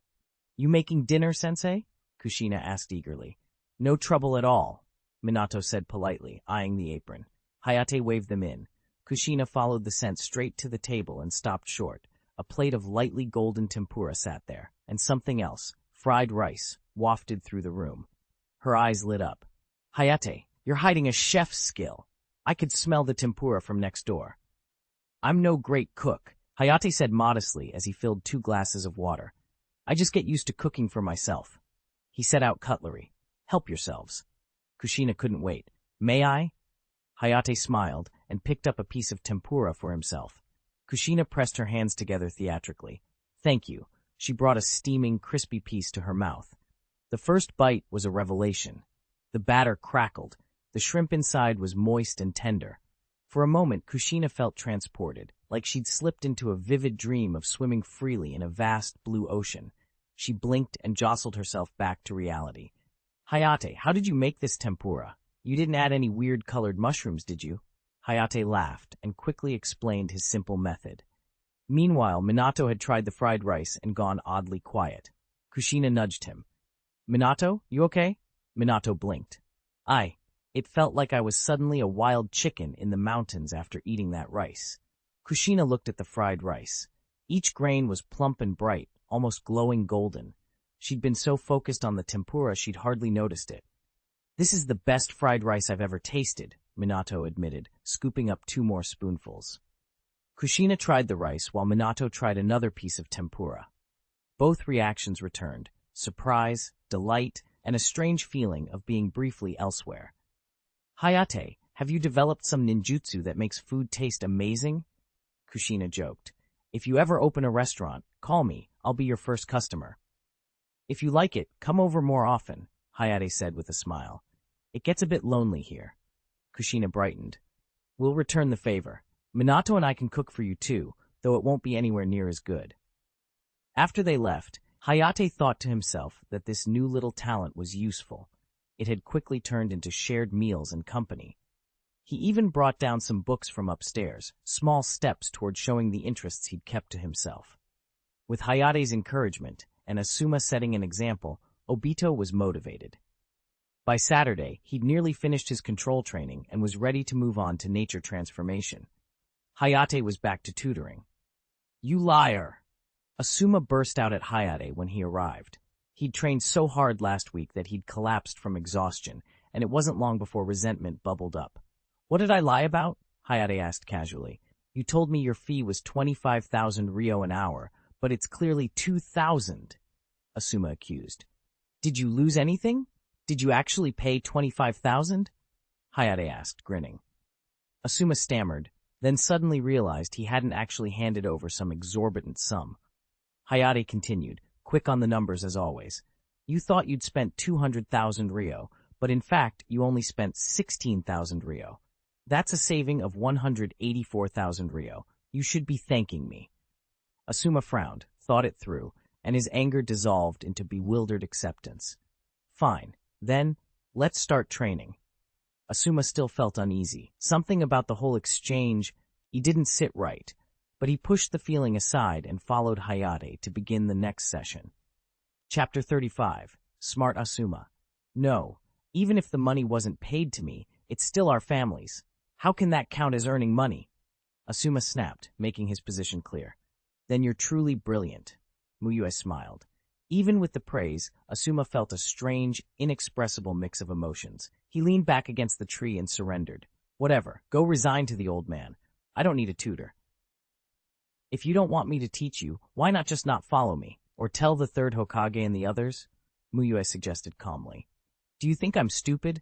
If I did that, all the responsibility would fall on me." Asuma tilted his head proudly. He wasn't worried about the third Hokage's reaction. He was afraid of his mother, Biwako, getting angry. Mu Yue considered this. Asuma's caution made sense. If Mu Yue resigned claiming Asuma wouldn't cooperate, Asuma would still be blamed. But the boy was young and easy enough to manipulate if needed. "Why are you so resistant to having a tutor?" Mu Yue asked, not pressing for training but continuing the conversation. "You wouldn't understand." Asuma shook his head, the look on his face saying, "You won't get it until you're my age." "Why not?" Mu Yue said bluntly. "It's just that you don't like your father's arrangements." Given Asuma's status and personality, the reason was obvious to Mu Yue. Asuma was talented, a genuine genius by ordinary standards, and he had worked hard.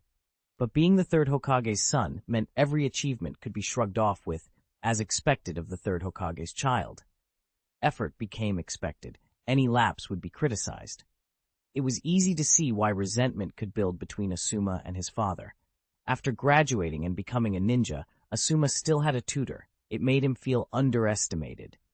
"You can only see the surface," Asuma said, still with that look of, "you wouldn't understand." "Isn't it because after all your hard training, people just say, as expected of the third Hokage's child?"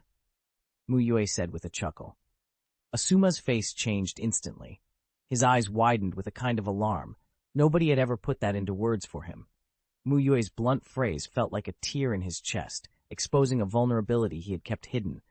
"I don't know what you mean." Asuma tried to be stubborn, but his restless hands betrayed the panic underneath.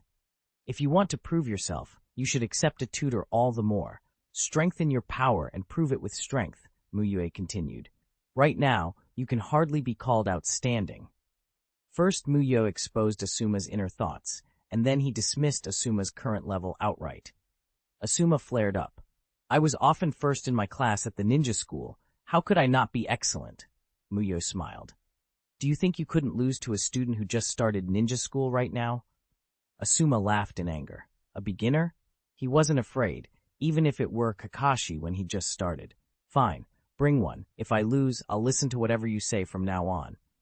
Asuma issued the challenge. "If I win, you'll resign."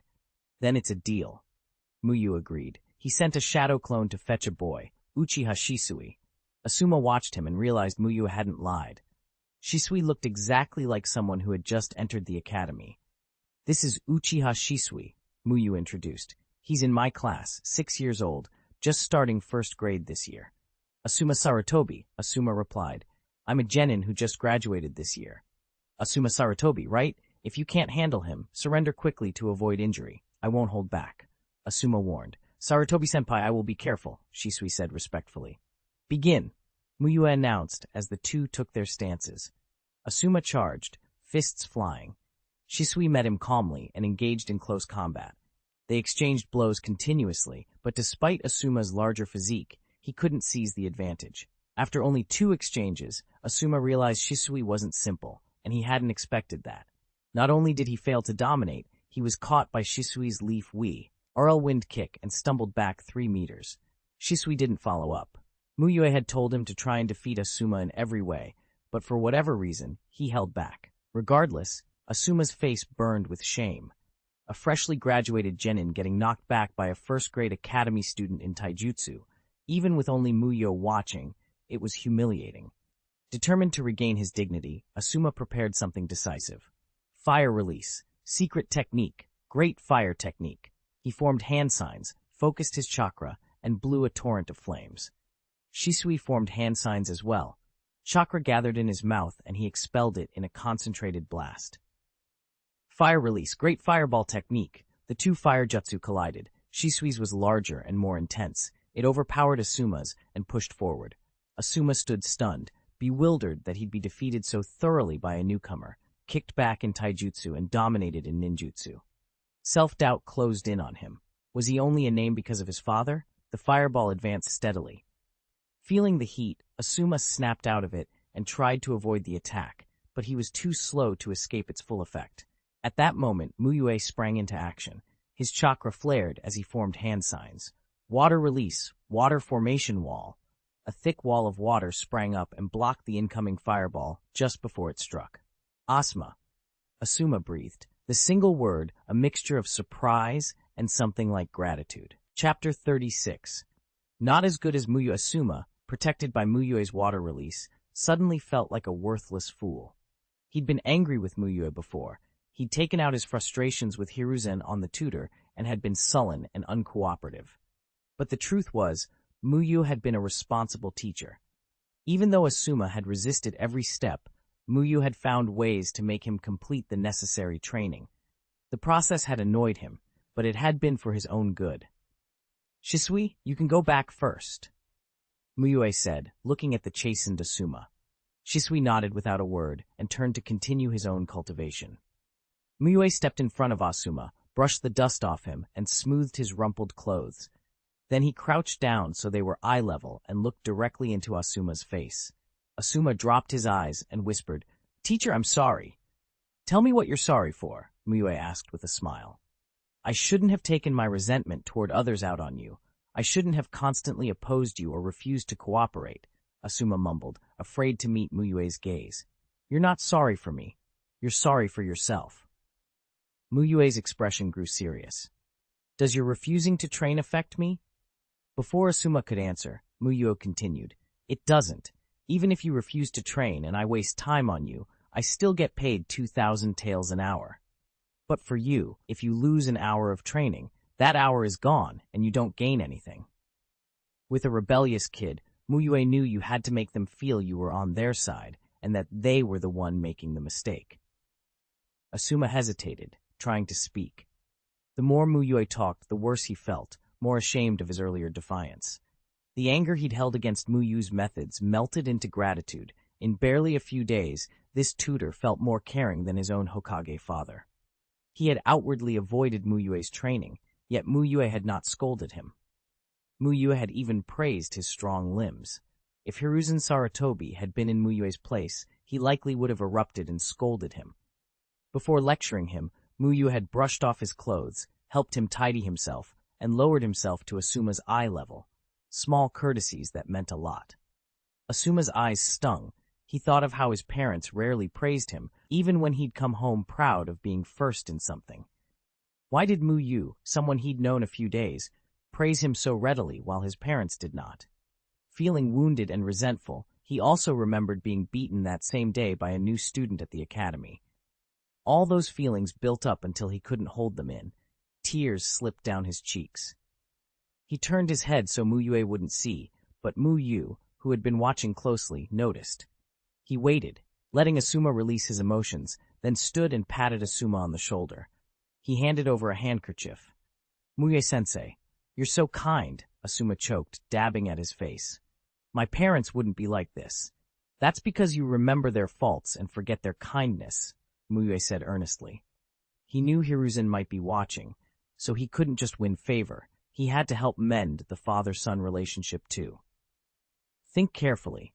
When you were little, who rocked you to sleep patiently? Who taught you to walk and run step by step? Who checked to make sure you were covered at night? These are things worth remembering. Asuma was quiet. When Mu Yue put it that way, memories came back into focus. Think about it when you have time. For now, let's prepare to train. You haven't forgotten what you promised, have you? I haven't forgotten. From now on, whatever Mu Yue-sensei tells me to train, I'll do it, Asuma said, wiping his face clean. The image of Mu Yue in his mind had shifted from a sly, annoying adult to a caring, competent tutor. This week, we'll keep working on chakra control. Next week, we'll move on to ninjutsu, Mu Yue explained briefly. He wouldn't teach Asuma the same way he taught Shisui and the others. First, Asuma's parentage made the situation delicate. Hiruzen might watch personally or send someone who could see Mu Yue's true strength. Mu Yue didn't want to reveal power above chuunin level. Second, Asuma was just a student, not a disciple, and not worth an enormous investment of time and resources. Hiruzen Sarutobi was, in fact, watching from the Hokage building using the telescope jutsu. When it comes to teaching children, Mu Yue is impressive, Hiruzen thought as he observed Asuma shift from resistance to respect. He wasn't surprised Mu Yue could call a student like Shisui. Of course, students in Mu Yue's class would be fond of him.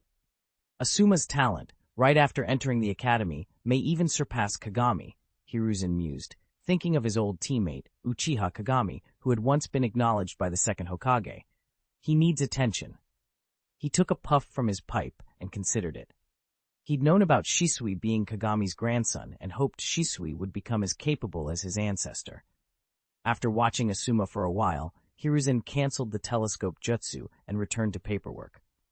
By evening, he used it again to check on the village, then left the Hokage building and went home for dinner.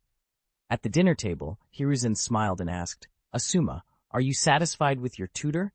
"I chose him carefully." Asuma, who had been greedily shoveling rice into his mouth, froze.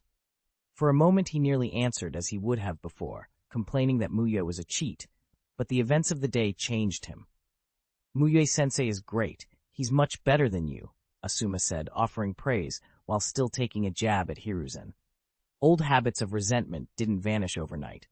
"What do you know, child? The 3 Sannin, Orochimaru, Jiraiya, and Tsunade, were all taught by me." Hiruzen bristled. "They each had extraordinary talent on their own," Asuma shot back. "Sometimes admitting your shortcomings is wisdom," he added, borrowing Mu Yue's tone. Hiruzen was left speechless. Admit it, and you're inferior to Mu Yue. Don't admit it, and you lack wisdom. Either way, he'd been outmaneuvered by his son's remark. Seeing his old father falter, Asuma's appetite returned full force, and he ate with even more relish. Chapter 37, Cultivation of Nature Transformation, seeking further reading. Mu Yue-sensei, how long did I last this time? Obito wiped the water from his face and looked at Mu Yue with hopeful eyes. He had the feeling he'd been out on the river forever, maybe an hour. "You did very well," Mu Yue said without hesitation. 20 minutes. "Only 20 minutes? Obito's face fell a little. "I thought it would be at least half an hour."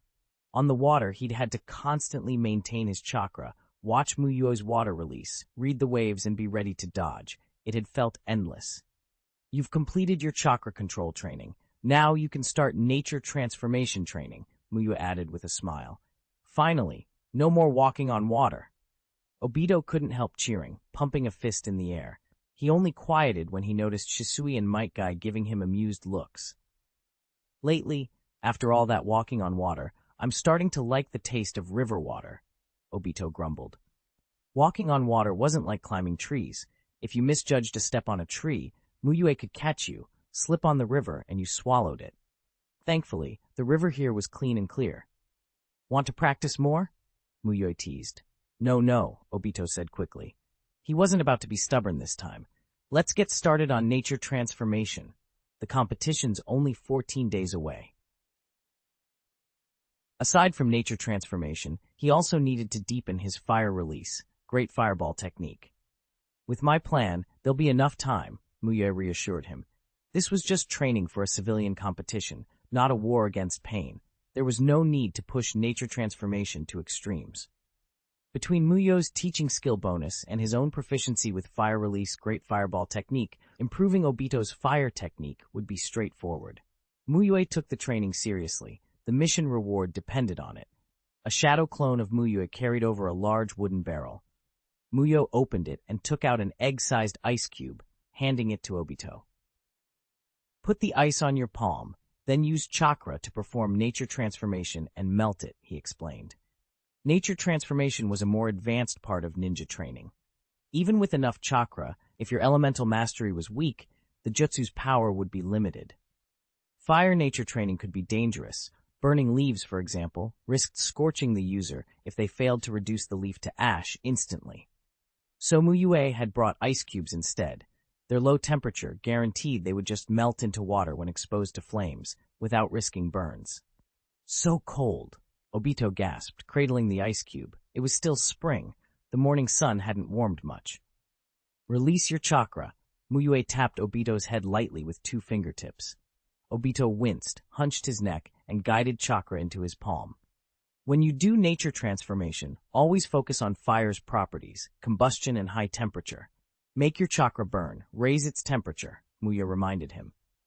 Obito stared at the ice cube and repeated the words in his mind. Combustion. High temperature. He gathered and released chakra into his hand, shaping it into a burning sensation. 2 minutes later, water began to bead on his palm. His face lit up. Sensei, the ice cube is melting, he cried. Try another one and hold it for a few minutes without using chakra, just to test, Mu Yue suggested.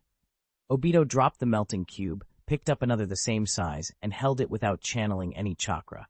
He awkwardly realized the ice melted almost as quickly as before. Your body's temperature melts an ice that size pretty fast, Mu Yue explained, rubbing his brow. If it had been summer, Obito might have thought himself a prodigy. Heh, I'm used to using my mouth for ninjutsu, Obito said, scratching his head. Using my hand is strange. Mu Yue took out a head-sized ice block and held it. Remember fire's nature, he said. Sizzle. Red light flashed, and the giant ice block vaporized, turning to wisps of steam that rose into the sky. Why? High-temperature combustion, Obito muttered, and continued gathering and releasing chakra in his palm. Morning passed. By the time they stopped, Obito's hands were numb and pale, the skin wrinkled from so much contact with cold water. He almost wished he had agreed to more walking on water practice earlier. The nature transformation drills had been tougher. Stop for now. Let's eat, Mu Yue said, producing 3 lunchboxes and handing one to each of them. Something about this smells amazing, Metkai exclaimed, lifting his lid. A golden gleam flashed from inside the box. Mu Yue-sensei, the food's glowing. Metkai blinked in astonishment. It's just the light reflecting. Eat with confidence, Mu Yue said, smiling faintly. Metkai scooped a spoonful and his face transformed. Ecstasy. He shoveled forkful after forkful of the fried rice into his mouth. Delicious! Delicious, he chanted. Mu Yue's chef skill was clearly powerful. Because Mu Yue had gifted golden egg fried rice, a reward critical hit triggered, and Metkai gained 100 chakra. Obito opened his box. It wasn't fried rice, but a simple home-style stir-fry. He took a bite of vegetables, then some rice. Delicious! He'd never tasted anything like it. He began to eat voraciously, spooning food into his mouth non-stop until he bit into a chili. A violent, terrifying heat exploded through him. For a moment, Obito felt as if he'd been transported to a volcano about to erupt, the air around him hot and dry, his mouth burning. Obito tilted his head back and stared at the sky. Black smoke from the volcano curled up endlessly, staining the air. With the dark gray landscape below, it felt like he was trapped in a world of nothing but black and gray. So hot, so spicy, he muttered, breathing in and out to try to soothe his tongue. Rumble. With a deafening roar, a geyser of molten flame blasted out of the volcano, stabbing into the sky. Black smoke, towering flames, dark red magma. Suddenly, the monochrome world gained a streak of dangerous red. Lava began to rain down, and Obito's vision snapped back into focus. Spicy! Spicy! Spicy! He blinked back to consciousness, the heat ebbing, but the burn on his tongue still intense. That didn't stop him from eating, though. It hurt, but it was too delicious to quit. High temperature. Burning. Obito's mind shivered with the memory of the illusion, earth splitting open, molten lava pouring over him. Then, whoosh, whoosh, whoosh, While he stuck out his tongue and fanned his mouth, a crimson flame shot from his mouth. He was spitting fire and shouting "spicy" at the same time, looking exactly like a circus performer doing a fire-breathing trick. "Uh-oh," Obito blinked in confusion. "Stop releasing chakra," Mu Yue said calmly. Only then did Obito realize he'd unconsciously been using chakra. He shut off the flow, and the flame vanished. Mu Yue took a palm-sized ice cube from somewhere and placed it in Obito's hand. "The illusion hasn't worn off yet. Hurry and train," he said. "Remember that feeling just now, high heat, burning." Mu Yue had guessed something from the dazed look on Obito's face. He hadn't expected a culinary illusion to have such an effect. If a simple home-cooked stir-fry with chilies could trigger this, Mu Yue thought, then maybe making something spicier, mapo tofu, for example, could accelerate Obito's progress even more. He smiled inwardly at the thought. "Sensei, look," Obito called excitedly, watching the ice cube shrink. In under a minute, the palm-sized block had visibly diminished. "Very good. Keep it up. Don't get carried away," Mu Yue said, nodding approval. Obito concentrated, pumping chakra into the ice. The steady feedback thrilled him. Training that showed real, immediate results was addictive. If it went on like this, he could become a training fanatic. Mu Yue smiled. "You don't hate spicy food, do you, Obito?" "Spicy?" Obito licked his lips at the memory of the stir-fry. "If it tastes like that, a little spice is fine." "Don't worry, I'll make sure it's delicious," Mu Yue patted his shoulder. "You said so yourself." A bad premonition crawled up Obito's spine. Even holding an ice cube, he felt a chill. "Sensei, I actually like fried rice too," he blurted, trying to hedge. "Chili fried rice, right? I'll make it," Mu Yue answered gently. Could chili fried rice be made without chili? Obito begged with pleading eyes. He'd learned the hard way that something extremely spicy could leave him regretting his life choices. If Mu Yue's idea of a little spicy became a daily diet, he was pretty sure he wouldn't be leaving the bathroom ever. Mu Yue feigned ignorance and teased, "Chili fried rice without chili? I didn't realize your tastes were so strong. Impossible, but amusing." Obito's vision swam. His legs went weak. He nearly fainted. He looked over at Shisui for help. Shisui, still savoring the taste of his own food, caught Obito's pleading look and pretended not to notice. It wasn't that Shisui didn't care. This was complicated. Obito's fire release had clearly improved after eating, and spicy food might genuinely help train fire nature transformation. Obito himself had said it was delicious and had been devouring it while crying about the spice. But speaking up would only mean they'd be forced to share the dish. Shisui liked spicy food well enough, but he didn't want it every day. He had no urgent need to accelerate his nature transformation like Obito did. Obito glanced at Metkai. Guy noticed and gave him a bright thumbs up. Youthful fire should eat spicy food. Obito, his hands were icy, but his heart was colder. Where was clan solidarity? Where was the camaraderie of comrades? At a critical moment, none of them could be relied on. His shoulders squared. He poured all his chakra into melting the ice cube at once, wiped his goggles, and put on a brave face. "Sensei, it'd be a lot easier if you just made one big dish and divided it into 3 portions, Obito said, pretending to be considerate. If they were going to suffer, they might as well all suffer together. "Sounds reasonable," Mu Yue said, amused. He knew exactly what Obito was up to, but he indulged him. Shisui, normally unreadable, couldn't keep a straight face. He hadn't expected this usually scatterbrained clan brother to be so cunning in dragging others down with him. If youthful fire means everyone eats spicy, then so be it, Metkai laughed. So he really thought that, Obito and Shisui both thought, speechless. Mu Yue decided it wasn't a bad plan. The flavor was guaranteed. Obito and Shisui both needed to train fire release, and Metkai was enthusiastic. From that day on, Obito, Shisui, and Metkai began a literally fiery routine. Too spicy, too delicious. Obito hiccuped, tears streaming from the spice while he scraped the last of the mapo tofu from his bento box. So spicy, so good.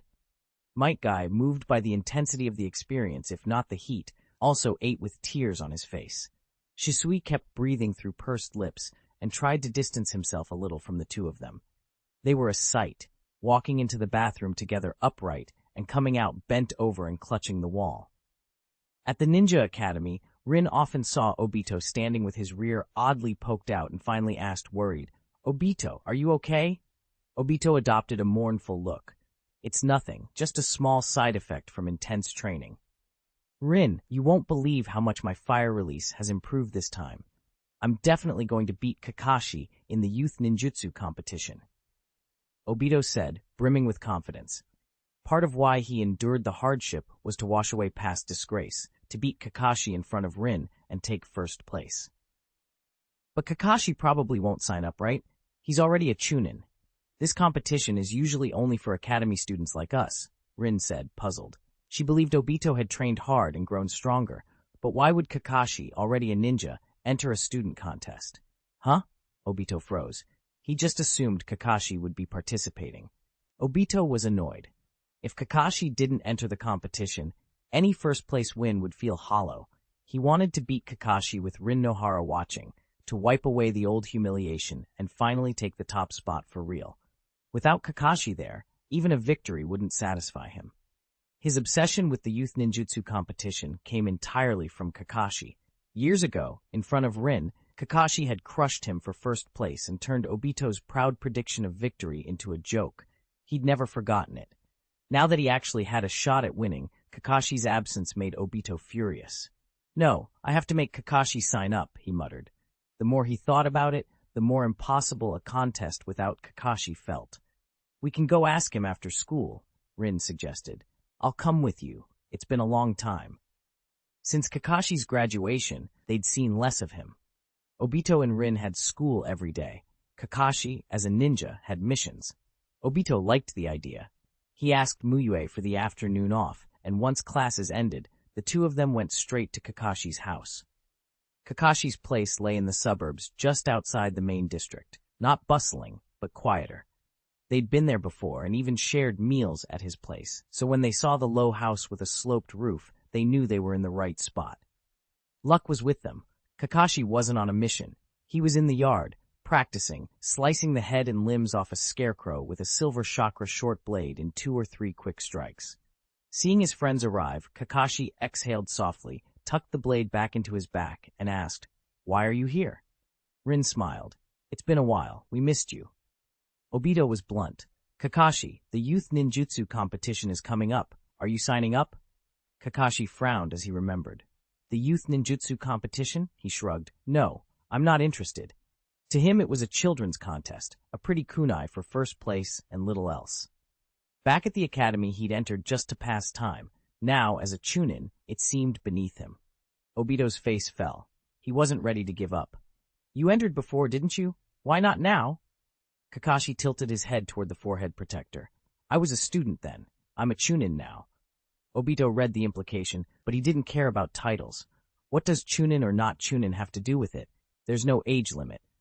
Kakashi's patience thinned. "Do I have to spell it out? I'm not interested in childish games." He said it flatly. Obito flared.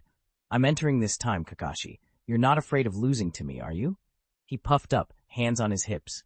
"Lose to you?" Kakashi's voice was expressionless. "Have you ever beaten me?" Obito scrambled through his memories and, to his dismay, couldn't think of a single victory. His face reddened.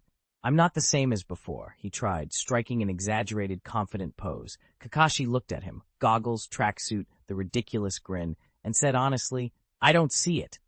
"Konoha foul language." Obito couldn't help himself. Rin covered her mouth, laughing. This was classic. Obito loved to compete, and Kakashi always deflated him. Obito took a breath, thinking of their old teacher Mu Yue. When Mu Yue wanted him to practice harder, he made him do extra problems every time he got hit. Practicing was hard, but doing problems was worse, so Obito had worked harder to avoid the extra work. Lesser of two evils, he thought. He'd found a way. "Kakashi," he said with a provoke-ploy smile, "do you want to bet? Not on the competition, on whether your eyesight is better or my hand speed." Kakashi's expression didn't change. "A bet for who gets first in the competition? You think I'd fall for that?" "No." Obito shook his head. "If you win, I'll never bring up the competition again, and I'll treat you to ramen 5 times. If you lose, you have to sign up." Kakashi considered it. He knew Obito wouldn't stop pestering him otherwise. "Fine. How do we do it?" Obito plucked a leaf from a nearby tree, laid it in his palm, then flipped it crept ickly between his left and right hands. "Simple. I'll switch the leaf. You tell me which hand it's in. Kakashi watched. He didn't think Obito's hands could outpace his eyes. After a few seconds, he pointed calmly. Right hand. Obito laughed. You really think you can call it now? Once you pick, you can't change your mind. I won't. Kakashi frowned slightly, annoyed at being provoked about something so trivial. Open it. Obito slowly opened his right hand. The leaf sat there, damp from the afternoon air. Kakashi's face gave nothing away, but the corner of his mouth hinted at the satisfaction he felt. Obito's shoulders dropped, and his bravado crumpled into a flush of embarrassment. Rin giggled, covering her mouth again. All right, Obito muttered. Ramen it is. He trudged toward the house, plotting whether he could wriggle into another challenge later. But for now, Kakashi had won, and Obito would honor the bet. When he fully opened his right hand, there was only a little black ash on his palm, no green leaves like before. The wind scattered the ash, and nothing remained. Obito grinned triumphantly. Kakashi, looks like you guessed wrong. Kakashi narrowed his visible eye, caught Obito's left hand, and opened it. As he expected, it was empty. After a moment's thought, he pieced it together. Fire release chakra nature transformation, he said, sounding more surprised than annoyed. He hadn't expected Obito not only to have grasped nature transformation so early, but also to set a trap. The first was unusual, the second genuinely impressive. Obito's smile grew cockier. Ha, Kakashi! Didn't see that coming, did you? Kakashi's expression stayed calm. He allowed himself a dry, faint chuckle. That's a bit of an exaggeration. I've just been slacking off lately. Obito bristled. What do you mean by that? Kakashi answered blandly. Exactly what I said. Obito opened his mouth to argue, but stopped when he remembered the point had already been won. Better to go and train now. He had beaten Kakashi this time, but the real competition would test raw strength without such tricks. Fine. I'm feeling generous today, so I won't press it. Don't forget to sign up for the competition. You won't go back on your word after losing, will you? He added. I'll honor the bet, Kakashi replied. He'd thought the competition meaningless once, but seeing Obito's growth, he felt a little intrigued. With that settled, Rin and Obito said their goodbyes and left. On the way, Rin praised Obito. How did you do that back there? It was amazing. Obito puffed up at once. Ha, it's just nature transformation. Nothing special, he boasted, barely watching where he was going, and walked straight into a utility pole near Kakashi's house. Damn you, Kakashi! Obito muttered, blaming the pole's location. Kakashi, watching them leave, simply retracted that small spark of expectation he'd had. Obito was still the same clumsy kid. Later, in ninjutsu class, Mu Yue finished his lecture and demonstration and had the students practice on their own, telling them to come ask if anything puzzled them. He knew well the gap between theory and practice. The mind thinks it understood, and the body proves otherwise. I'm used to making clones look like me. It feels strange to make them look like other things. Kotetsu Hagane muttered, scratching his head. Why don't we ask Habsheng-sensei? Maybe he has some techniques, Izumo Kamizuki suggested. Anko nodded. If you have a problem, Habsheng-sensei is the right person to ask. The three had teamed up to invent a new ninjutsu combining clones with transformation. They hoped to surprise the school at the final exam and do better than before. They walked over to Mu Yue together and explained their difficulty. Mu Yue thought for a moment. Start with simple objects to get the feeling, then move on to more complex ones, he advised. Simple objects, Kotetsu pondered. Anko pointed at the chairs on the podium. Let's start with a chair. Simple enough, right? They all agreed. After all, a chair was just a few pieces of wood and a board. They trained, and soon the classroom atmosphere turned odd.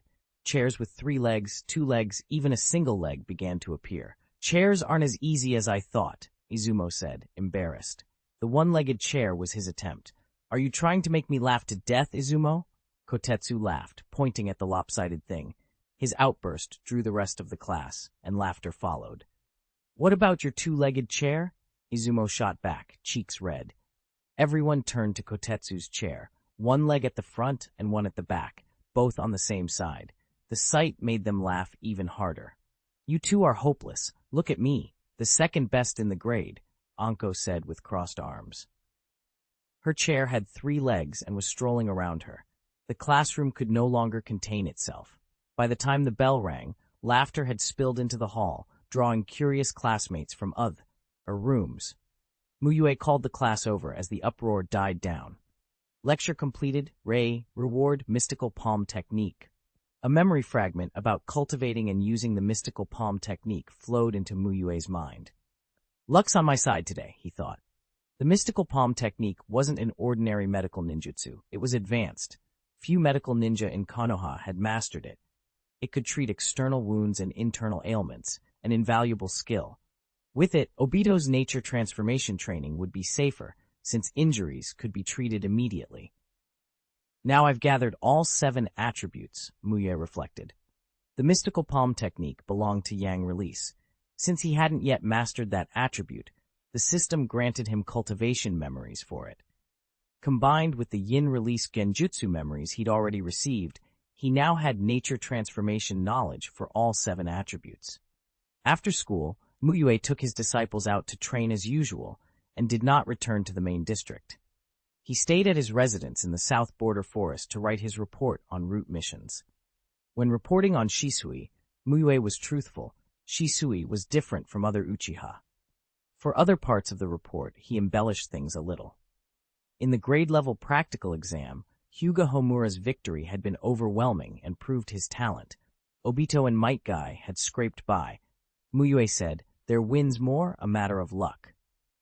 About Asuma's mission, he reported that he'd been recognized as a teacher by Asuma and floated the idea of recruiting him into Root, though he didn't expect Danzo to approve. The purpose of his phrasing was simple, to show Danzo that his missions were progressing and to reaffirm his loyalty to Root.